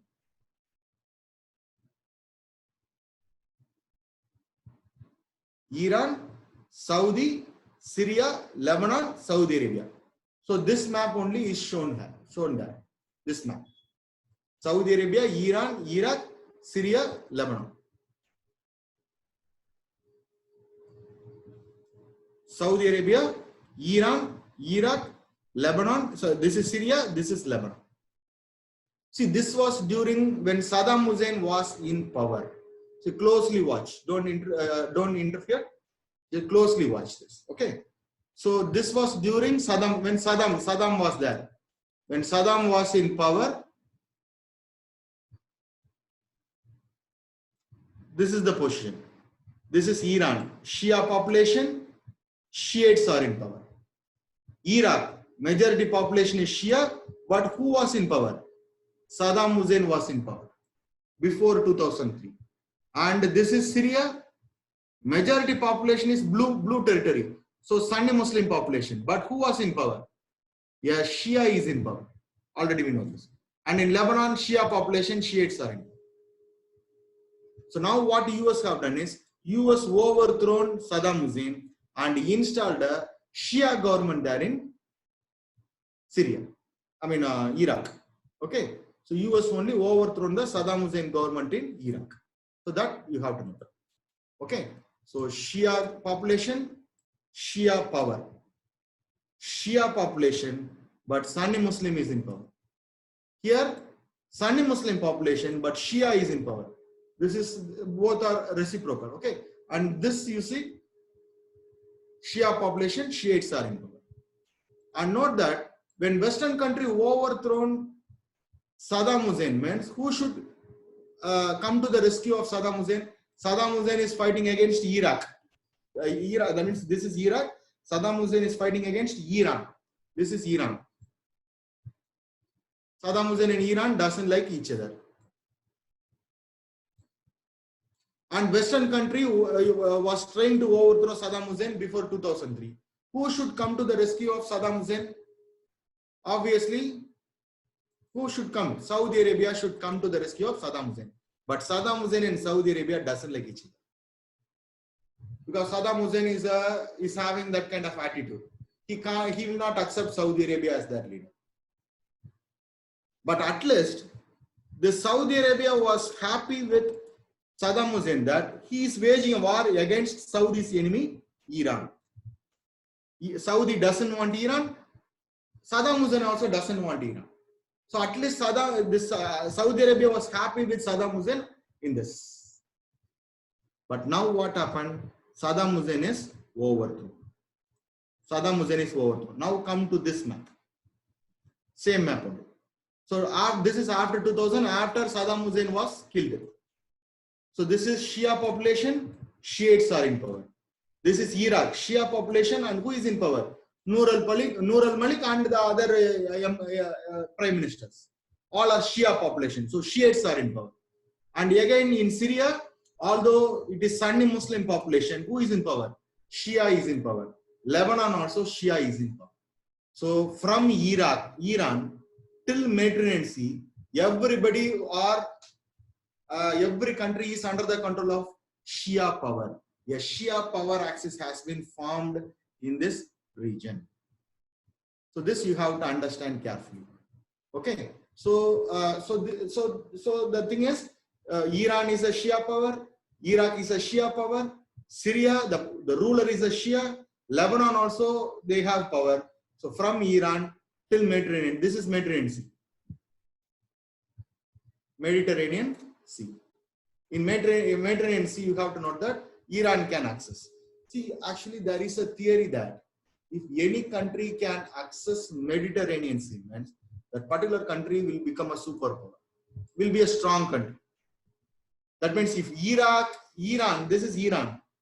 If Iran reaches Mediterranean Sea, means Iran's power will increase. Why? Means because this is a junction. So this is Africa. So this is Suez Canal. Through this, we can connect Asia. And this is Europe. If you can access this is the junction point. If you can access this particular point, means you can go to Europe easily. You can involve in African politics. This is Africa. Through Suez Canal, you can also come to Asia. So this is a junction point. If you control the junction area, means you can mobilize your forces to Europe. You can mobilize your forces to Africa. You can mobilize your forces to Asia. Iran will become a superpower. Can understand? Iran will become a superpower. Or in terms of economy also. So Iran has a lot of oil. If Iran can send its oil to this territory, means whichever area the product is having good price, either it can send it to European Union, or it can send it to Africa, or through Suez Canal, or directly it can send it to Asia also, or through this also it can access Asia. So this is a important junction, tri-junction, Asia, Africa, Europe. That's why whoever controls this particular territory will become powerful. So because of this, now everybody are Shia in this region, Iran, Iraq, Syria and Lebanon, everywhere Shia power is there. There is a Shia power axis formed in this region, which made Iran more powerful country. More powerful country. Can understand this? So Iran becomes powerful country. If Iran becomes powerful, means who will not like this? Saudi. Saudi will not like this. Why? See, why this Shia power axis was not there before? Because who was blocking Iran entering into Mediterranean Sea? Saddam. Saddam will not allow Iraq to enter into Mediterranean Sea. Okay, Iraq was under the control of Sunni Muslim leader Saddam Hussein. So Iran cannot access Mediterranean Sea. When US changed this equation and changed this Sunni Muslim into Shia power, now Iran has a free hand. Now Iran's power is increasing. So this is disadvantage to Saudi Arabia, because Saudi Arabia's enemy Iran is now getting powerful. So Iran is getting powerful. So at any cost, Saudi Arabia wanted to break this axis. Saudi Arabia should not allow Iran to go to Mediterranean Sea.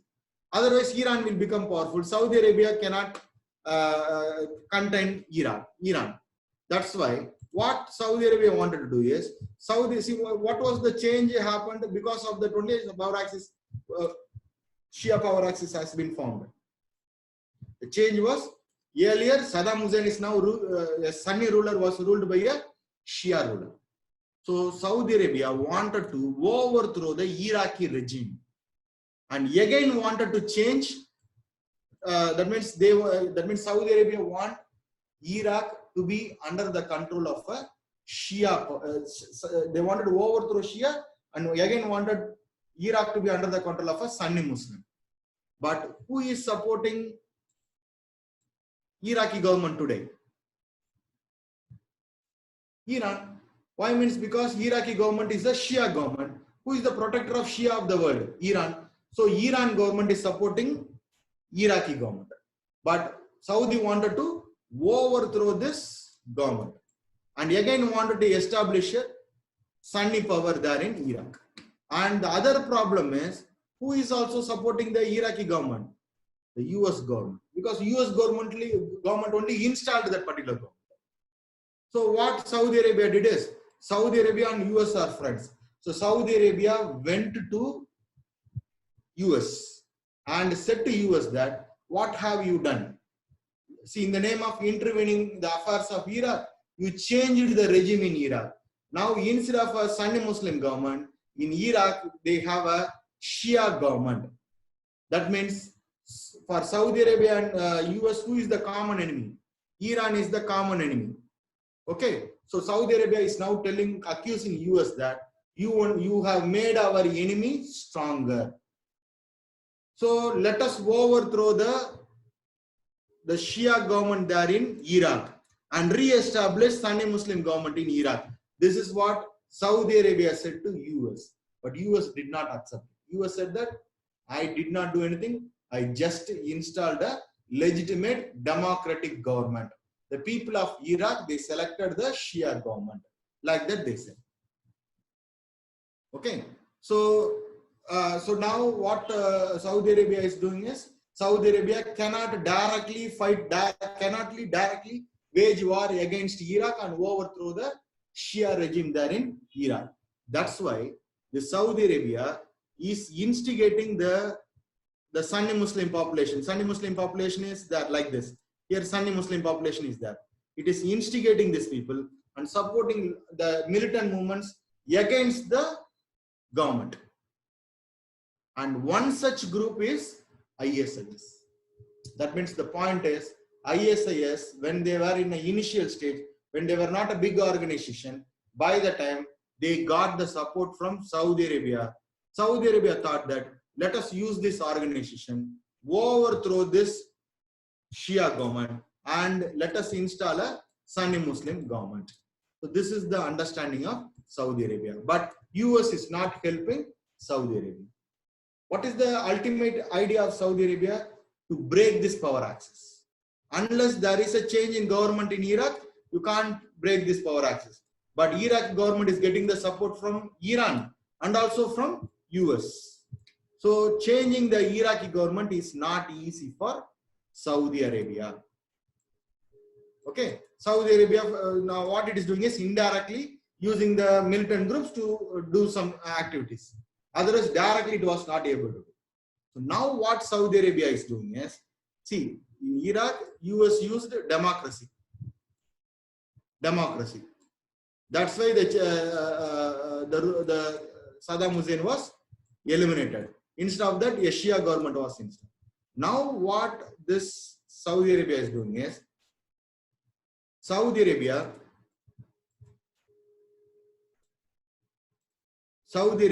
is now trying to imply the same democratic formula here in Syria. In Syria, who is the majority? Sunni Muslims are majority because blue territory, Sunni majority population. But who is the ruler? Green P. Green P means Shia is in power. So if in Iraq, US installed a democracy, like that if they install democracy in Syria means who will be overthrown? The Shia ruler in Syria will be overthrown. So again here, the green P will become blue P. That means Iran cannot access Mediterranean Sea. The Shia power axis will be broken down. This is why in Syria now civil war is going on. Okay, so I think now you understand what is the issue going on in Syria. See, earlier US overthrown the regime in Iraq and changed it to a democratic regime. So Shia came to power. So now Iran can access Mediterranean Sea. Saudi Arabia wanted to break the axis, but it was not able to do anything in Iraq. That's why now Saudi Arabia is now intervening in the Syrian affairs. In Syria, majority population is Sunni Muslim, but the ruler is a Shia. So here also, if democracy is there, majoritarian rule means automatically a Sunni Muslim will come to power in Syria. Automatically, this country, Syria, will become a Sunni Muslim country. Sunni Muslim population ruled by Sunni Muslim ruler. Automatically, the Shia power axis will be broken here. Instead of here, it will be broken here. It was not able to break here. So now, if this become blue P, yes, Sunni Muslim is in power in Syria, means Iran cannot access Mediterranean Sea. So Iran will go down. So that's why in Syria there is a civil war. So Syrian civil war is nothing but the Cold War between Saudi Arabia, and Iran. And adding fuel to this, US also wanted to overthrow Syrian regime. So Saudi Arabia, US are all having a common understanding in with respect to Syria. But who is protecting the Syrian government? Because Shia power. Who is protecting the Syrian government? Iran. Today's position is Iran. This is Iran government. Iran is supporting Iraqi government. Iran is also supporting Syrian government, and Iran is also supporting Lebanon government because Iran wants access to Mediterranean.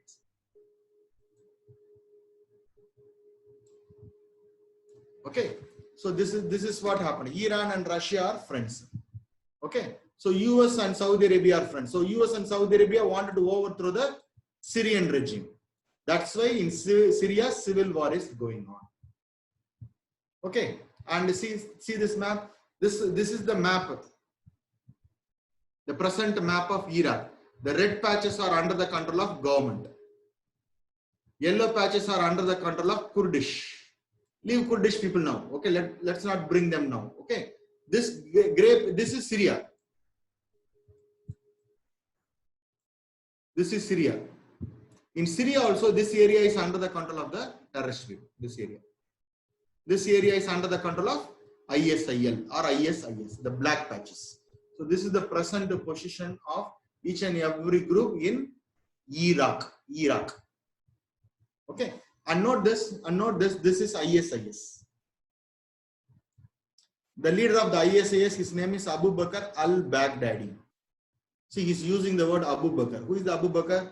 He was the first caliph of after Prophet Muhammad.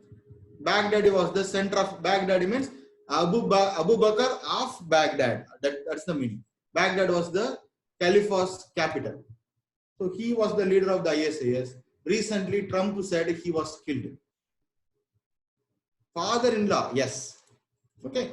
See, more than that, he was the first caliph of Islamic community, Abu Bakr. See, US and Iran are against each other. US supports Saudi. US doesn't like Iran. Because Iran, they have overthrown the Western leader, no? That's why US and Iran are enemies. Okay, we'll discuss while we discuss Iran. So now just listen, this is ISIS. So ISIS leader is Abu Bakr. Trump said that he was killed. Actually, he was killed 2-3 times. But again and again he will reappear. Okay, originally whether Abu Bakr is there living or not, no one knows. And this ISIS is the most brutal and sophisticated terrorist organization because they have a lot of money, because they have captured a lot of oil wells in Iraq, and they have a lot of money. If they capture anyone, means they want to go for negotiation, they will kill them. All this ISIS is going for beheading and mass executions. They want cultural cleansing. That means what this ISIS want is they want Shia to be eliminated. Either they want Shia to be forcibly converted into Sunni Muslims, or they wanted to kill all the Shia people. So ISIS wanted to be the leader of the entire Islamic community. That is ISIS idea. By eliminating Shia people. ISIS is a Sunni-based jihadist. That you have. And what is India's concern towards ISIS? ISIS is a terrorist organization. What is India is having concern? See, so far India's ISIS direct action is not there on India. But yet ISIS is a threat to India. Why? Means because number one, this has successfully radicalized the youths. Radicalization means in their mind the youth population may support ISIS. And this ISIS, they have mastered the social media, exploiting how to exploit the social media and internet. See, when other terrorist organizations were there, people did not have much access to internet. Now everybody have internet in our pocket. So ultimately, ISIS canvas people, recruit people easily through this social network. They are spreading messages easily through social network. And India has become a recruiting ground. Okay, I will answer all your questions. Just wait for some time. Okay, just wait for some time. I will answer all the question. You can ask all the question. Is Sunni and Indian majority Muslims are Sunni? Yes, everywhere. I have given that particular map, no, except in Iran, Iraq, Azerbaijan, Lebanon, and Bahrain. In all other countries, in terms of population, Shia populations are minority only. Okay, so India became a recruiting ground for ISIS. See, when I am teaching something, you are asking some other questions. Okay, so during the question hour, you can ask. Okay, and the other concern for India is, see, already a lot of terrorist organizations are operating in India, but they don't have any tie-up with ISIS. If ISIS have to start an operation in India, first they have to put a platform, and then only they have to do. Suppose these terrorist groups in India, already they have a platform in India. The terrorist groups operating in India has tie-up with ISIS, then ISIS directly can open some action against India. They will create a terrorist activity in India.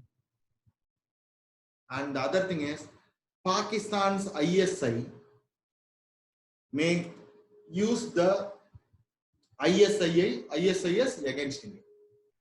Suppose Syria and Iraq goes under the influence of ISIS, then ISIS will wage war against Iran.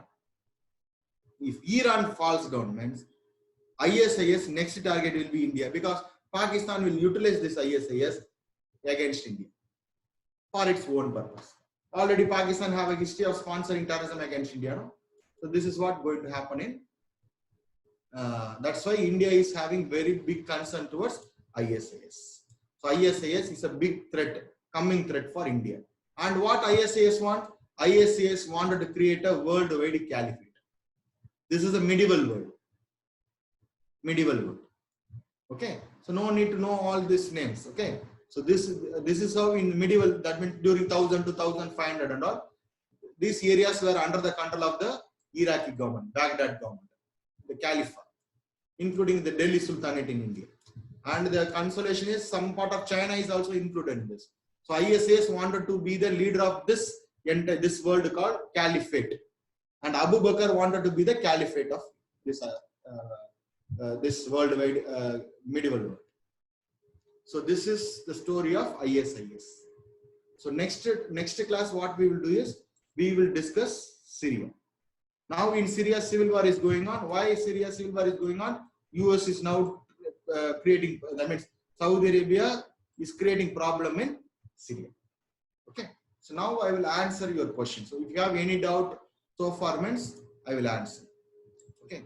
One, caliphate means the Muslim empire.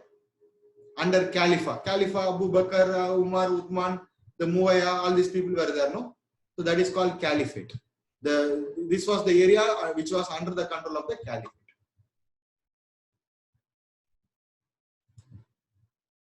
So one by one I will answer. Pratik, what is the question, Pratik? Sir, good evening, sir. Yes, good evening. Yes. This is regarding the OIC, Organization of Islamic Cooperation. Yes. Okay. Correct me if I'm wrong. Last year, our foreign minister was a guest of honor over there. Guest, but we are not a member. Yes. On whose behalf? Because last year, OIC's presidentship went to UAE. UAE is the closest ally. That's why they invited India to just observe that. That's all. The invite came solely from UAE. UAE, because UAE is the president last year. Okay.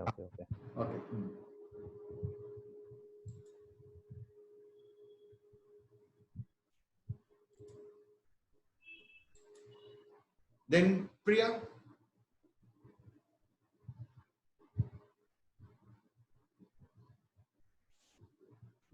Yes, Priya.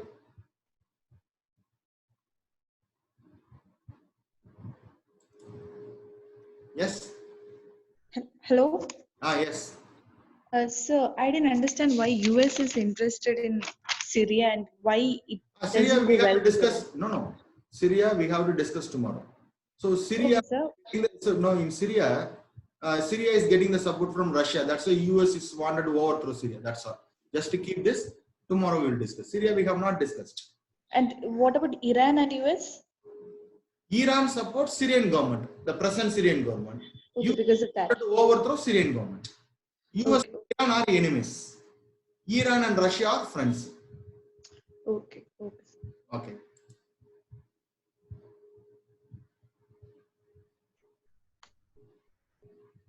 first representative of OIC. No such representative. We sent Fakhruddin Ali Ahmad, but he is not the representative of OIC. Okay, anyway, next is Kishore. Yes, sir. Good evening, sir. So Two things, sir. I was just on. See, it is very. Okay. See, keep your mic away from your. Okay, sir. Now is it okay? Little better. Okay. Now. Okay. Okay, sir. There is two things. Can you once again explain about the Ottoman Empire? Because I See, just want to understand. Ottomans are Turkish people, Turks.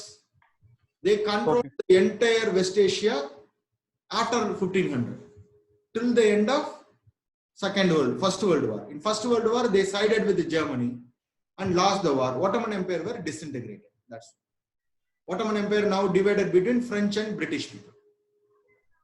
Okay, sir. Okay. And one more question is what India's present inclination towards Iraq and Iran countries, sir? Because today. No. See, the thing is, India individually having relationship with everyone. All this country from Iran, Iraq, and all, we are buying oil. That's all. Okay, sir. Okay.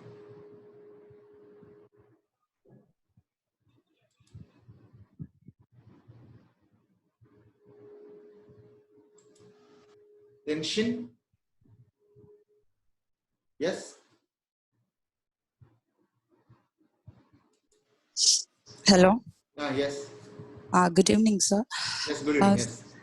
Sir, when Saudi, sorry, sir. Hello, am I clear, sir? Yes. Please tell me what is your question.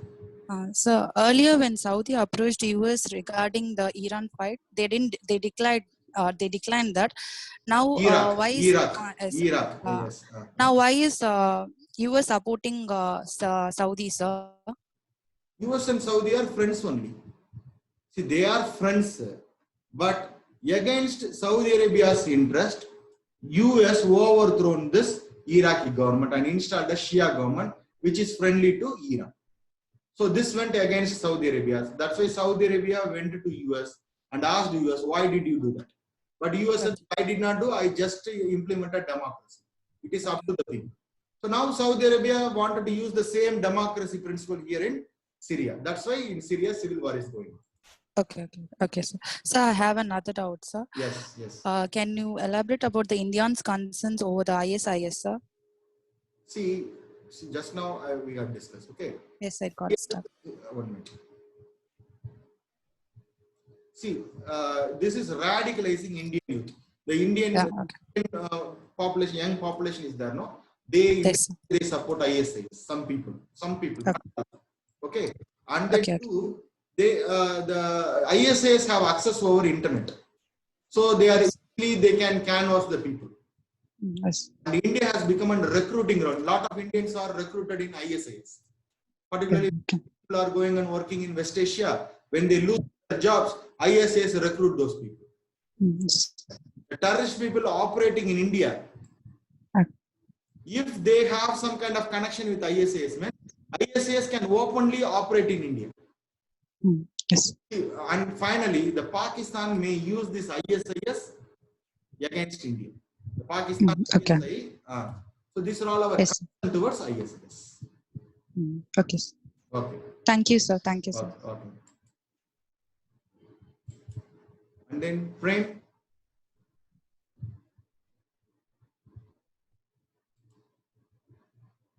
Good evening, sir. Yes. Sir, actually, my regarding the notes study material, it's becoming difficult to write each and everything, especially during the maths, sir. So it will be helpful if you provide the PPT or the PDF material. PPT is I can't share, but when you come to the class, regular class, again all these things will be repeated. By the time I will give you the transcript, maps, etc. I will provide. But PPT as of this I can't share because of some other reason. Okay. But I will provide all these things. What all I am discussing, I will give you the transcript of everything along with the maps. Okay, sir. Okay. Thank you. But when you come to the class, not now. When regular class starts, I will be providing. Sir, it will be helpful if you provide the soft copy itself, sir. We don't know when the class will start actually. So. The soft copy I can't share. Okay. Okay. Okay, sir. When class starts, I will do it. Or otherwise, if the class is that means the lockdown prolongs means I will make some other idea. We'll see. Okay, sir. Okay. Thank you. PPT I can't share. I can't share. Okay. I No can't. problem, sir. Okay. Yes. Okay. Thank you, sir. Okay. And then Vinisha. Hello, sir. Yes, Good yes, evening, Vinisha. sir. Yes, good evening. Yes. Sir, you said that US invaded Iraq in 2003 and left only by 2011. So independent. 2001 invaded. 2003 Saddam Hussein was killed. 2011 they came out. Okay, sir. So in between, can we take it as a US military rule in Iraq or With the help of US military, the new democratic government was ruling Iraq. The Shia government was installed in Iraq. Shia government was a very weak government. Yeah, They don't know administration. US, with the help of US army only, they ruled. so can we take it as like before Nouri al-Malik, we have many democratic leaders? No, he was the first democratic leader. And after him, 3-4 leaders were there. Today, some other prime minister, president are there in Iraq. So Okay, sir. First leader. Okay. In Before 2011? No, 2003, Noor al-Malik was the leader. After that, 2-3 leaders have changed. Today, till today, 3 leaders have changed. Okay, sir. All are Shia. All are same people only. Same policy, same group of people. Okay, sir. Okay. Thank you, sir.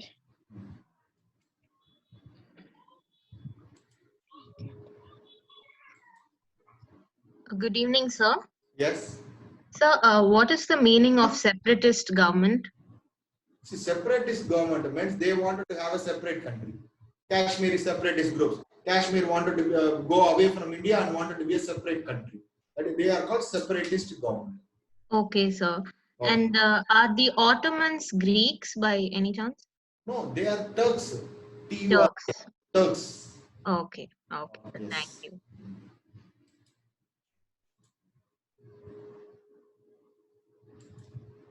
Yes, Baski. Hello, sir. Yes. Sir, in which century oil was discovered in the West Asia? By 1900. I don't know the 1900. Okay. See, Okay, sir. later part of 1800 and the starting of the 1900 only, oil became popular. By the time Okay, automobile, etc., everything became popular. Okay, sir. Okay, sir. Another doubt is, like in India and Israel have defense relationship, and Yes. India and South Arabia have culture and oil. What is between India and Iran, sir? India-Iran oil relationship, India-Iran historic relationship, cultural relationship. We will discuss. A lot of relationship is there. While we discuss Iran, I will tell you. What is the importance of Iran to India? I will tell you. Okay, sir.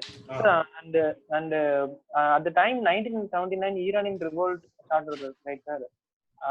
At the end, who became the leader of Iran, sir? See, people elected their leader.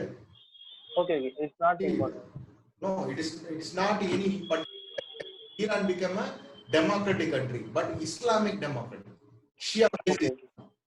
The pro-Western leader, a dictator was overthrown, and the people took over the government. Okay, the dictator is not mentioned, right? A dictator named Shah. Shah, what, sir? Shah. S-H-A-H. S-H-A-S. Okay. Shah. Pahlavi Shah. His name is Pahlavi Shah. He was ruling Iran from 1950s to 1979. 1979, he fled to US. Because Okay. of the revolution. Sir, at the time Iran-Iraq war, what is the stand of Shia people, sir, in Iraq? See, Shia people always support Iran only. Okay. And the country, religion is important for them. Because that government is crushing the Shia people, no? How they will support Saddam Hussein? Okay. And sir, one thing, can you give the abbreviation of ISIL, sir? Islamic State of Iraq and Syria. Another one is Islamic State of Iraq and Levant. L-E-V-A-N-T. Levant. L-E-V-A-N-D, sir? V-A-N-T. Tamil Nadu T. Levant. Okay. Levant. Okay. Levant is the old name of Syria. Syria. Okay. Thank you, sir. Yes, Kiran Mani. Hi, sir. Sir, when Iraq and Iran are fighting, Kurdish people also went against Saddam Hussein. No, then he killed Yes. all Kurdish people, or anyone are remaining. No, the people who are coming to protest, he killed everyone. Okay. Then now Kurdish people are living in which community? They are living there only. Kurdish people are there, but the people to protest against Saddam Hussein are all eliminated. No doubt, sir. Starting Muslim rulers' names are there. We need to remember or no? No. Just Our information. brief. Okay, sir. Yes. One more thing is for Shia community, Shia name. For Sunni, any name is there? No name is there. Sunni, that's all. Okay, thank you, sir.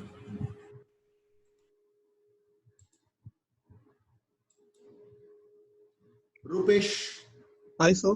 Yes. So why majority Shia majority countries joined in GCC and Arab League while it was especially against Iran? Why?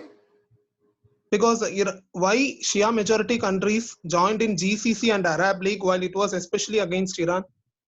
Which country is in GCC? Shia country. So I thought Iraq, Lebanon. Iraq, Lebanon and all are not there. Who said Iraq and Lebanon? Okay, sir. See this map. Saudi, Oman, UAE, Qatar, Bahrain and Kuwait. Only these countries, Sunni Muslim countries are there in GCC. But in Arab League, many people are there. See, everybody are Arab. The people who are living in this territory are called Arab. Since the Arab means something like Dravidians. Who are Dravidians? Do you think that I am only Dravidian, Hindus are only Dravidian, Tamilians only Dravidian? No. Tamil people, Telugu, Andhra, Kannada, Tulu, Muslim, Christian and Hindus all living in southern India, everybody are Dravidians. So Dravidian is a general name, no? Like that Arabs, that's all.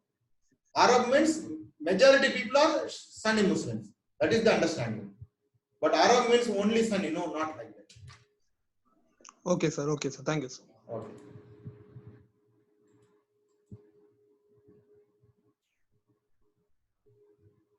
Then Vikram. Hello, sir. Yes, Vikram. Yes. Sir, as per your classes today, there are two factions like Iran and Iraq, right? Yes, Iran and Iran. No, they are together now. I mean, sorry. Iran and Saudi. Yes, two factions are there. Yes. There are two factions. Yes. And there is one more conspiracy story coming along the line, like this invasion into Iraq is mainly due to this Rothschild conspiracy. Is it true? No, what? Rothschild. So I'm not able to understand. Rothschild. Spelling? ROTSHCHILD. Now only I'm hearing this particular word. So I'll check it and tell you. I don't know. See, conspiracy theories, lot of theories will be there. That at all, no need to know. Just for information we can know. But this is the political fact, what I am discussing. Okay. Rothschild, now only I'm hearing. Rothschild is the he's the major billionaire or trillionaire in the US. They are invading each and every central governments. No. See that by giving some monetary aids and no. These are all conspiracy theories. Okay. So just no need to see. There's all our stories. We don't know whether these things are true or not. See, these Muslim countries, they are very much affiliated to the religion. They give way to this kind of other things, external influence and all. Okay, so conspiracy theories and all, no need to discuss. Just leave and everything is interrelated to oil. That's what. Yes, that is true. Okay. Because of oil, only Western countries are intervening and they are creating problem. Okay. Okay, sir. Thank you. Yes. Ashmatu Nisha. Good evening, sir. Yes, good evening. Yes. Sir, will you please tell me what is Sunni Baath Party? Sunni Muslim? Sunni Baath Party. See, it is a political party. It is a party who got power. Congress, BJP, DMK, ADMK, like that. Sunni, BAATH, Baath Party. It's a party. That's all. A group of people who caught power who are basically Sunni Muslims. That's all. Okay, thank you, sir.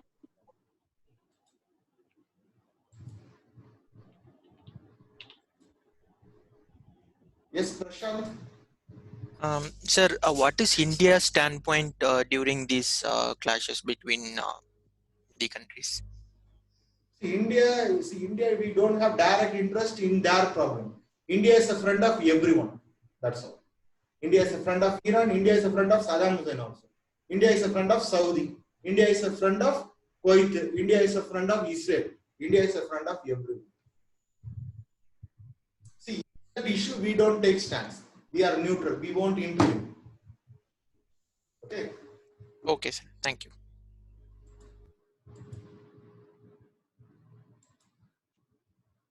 Sorry, explain 9/11 attack once again. See, 9/11 attack is a attack done by Osama bin Laden in US.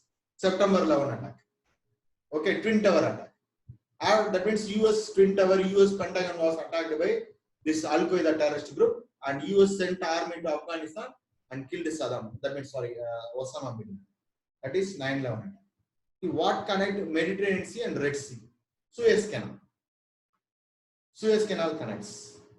Ottoman belongs to which religion? See, they are Muslims, basically Sunni Muslims. What is the role of NATO in this issue? NATO means US. What US does, NATO does. That's all.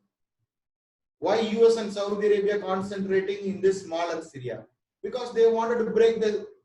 They doesn't want Iran to enter into Mediterranean Sea. So in Iraq, democratic government is there, and they are friendly to Iran. In Syria, majority people are Sunni Muslims, but the ruler is a Shia. So if Shia ruler is there, means Iran cannot access Mediterranean Sea. That's the reason. We cannot allow a particular country to access Mediterranean Sea. And then, if Iran is USA's enemy, why did it was against Iraq during Saddam Hussein? It was against Iran and against Iraq also. See, initially they were supporting Saddam Hussein, but when Saddam Hussein killed the Kurdish population, the Kurdish population have good influence over West. So Western country went against Saddam Hussein. What is China's view on Arab war? No, they won't directly involve, but like India, they also want oil from everyone.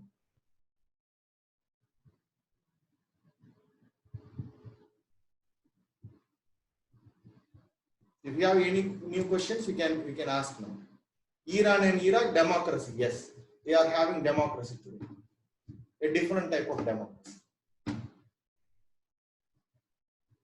Any other question is there?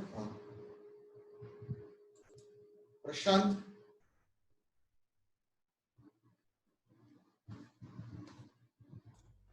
No, sir, I am done. Okay. Syria, what rule? Syria is under dictator rule. What is the purpose of the role of OIC? OIC is a common association for all Muslims of the world. Kiran Mai? Sir, I have one more doubt. Yes. Today morning editorial regarding US news came, like Okay. exit from WHO. In that editorial, they mention like one Congress party something, which means that Congress. India US Congress. Oh, US. Congress means it is not in India. It is a party. Congress means it is a group of people. That is the meaning of Congress. US Parliament is called US Congress. In India we call Lok Sabha Rajya Sabha. No? In US they call it as Congress. US Congress means the meaning is US Parliament. One more doubt is whenever I watch a newspaper, any Russia or something, I need to read always history or whatever I'm explaining in bilateral is enough. Class. Just read it, but you should know some background. So after the class, suppose if this West Asia class is over, after that you can read all the West Asia related news. You will understand this. Okay, thank you, sir. Ottomans belong to which religion? They are Muslims. Ottomans are Muslims, Sunni Muslims, basically. Sir, how come a minority become a power in Syria. See, Western country will do like this only. You will see. What they will do is Western. See, in order to control the majority community, the Western countries will support the minority people. British. That is what British will do. Okay. So Syria using military, the minority using military, they are controlling the country today. Bashar al-Assad, the president of Syria, is using his military to control the country. Why US and Saudi Arabia concentrated on smaller Syria? See, Syria is an important country. For that only, see this map. See now Iran can access Mediterranean Sea. Iran is a Shia power, Iraq is a Shia power, Syria is a Shia power, Lebanon is a Shia power. How to stop Iran entering into Mediterranean Sea? Change Syria. In Iraq, it is not possible because US is supporting it. So in Syria, if you apply democracy, means the Bashar al-Assad, who is a minority ruler, will come down. We have to step down. That's why they are concentrating on Syria.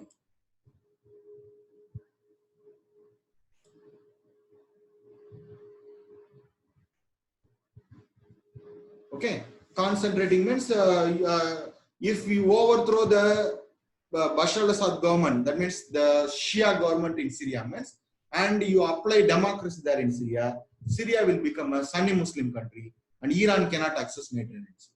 So Iran's power will be reduced. Syria doesn't have democratic elections. See, Saddam Hussein was eliminated in 2003. Okay, that means eliminated means he is not in power. Since 2003, a new government have taken over in Iraq. Okay, so when Saddam Hussein died, I don't know, but since 2003, Iraq is free of Saddam Hussein's rule. Okay, OIC on the whole clearly knows that India will embarrass, then why they invite us? Is it act of outraging us? See, earlier in goodwill they invited us. While India was invited, Pakistan did not like it. Then Pakistan went to the OIC members, and on the day India was embarrassed. It was embarrassing one only. Okay, so but it is not their intention to outrage us. But they invited us in good intention. But on the day, Pakistan did not allow this. So finally, what happened is India was not allowed to enter into OIC.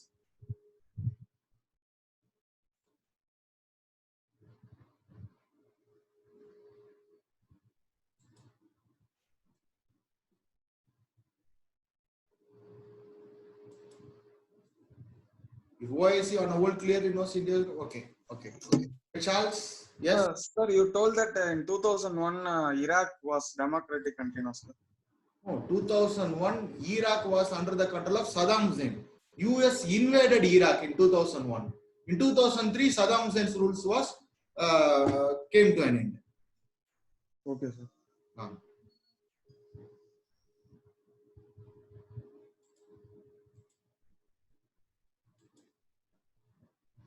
Yes, Baski, do you have any doubt? Yes, sir. Can you explain once again how America came into the war? In war in? How will America get into the war? See, America doesn't like Saddam Hussein.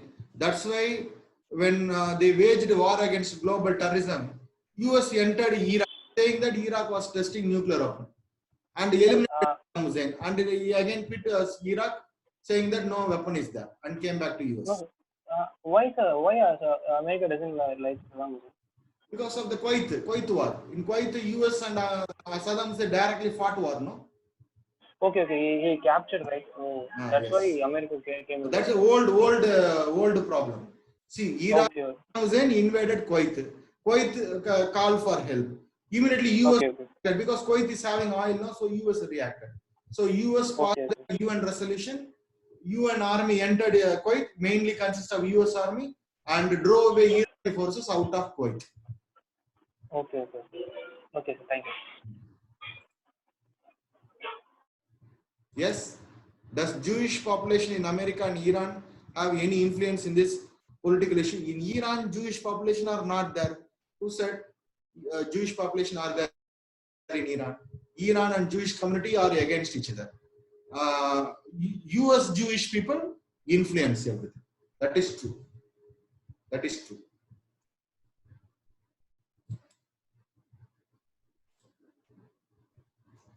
Charles, you have Sir, while taking the class notes, I have an idea, sir. I'm taking notes in A4 sheet, sir. Okay. Then suppose if current affairs related to West Asia, like I can like I can insert in between also. It's a good idea, Yes, sir.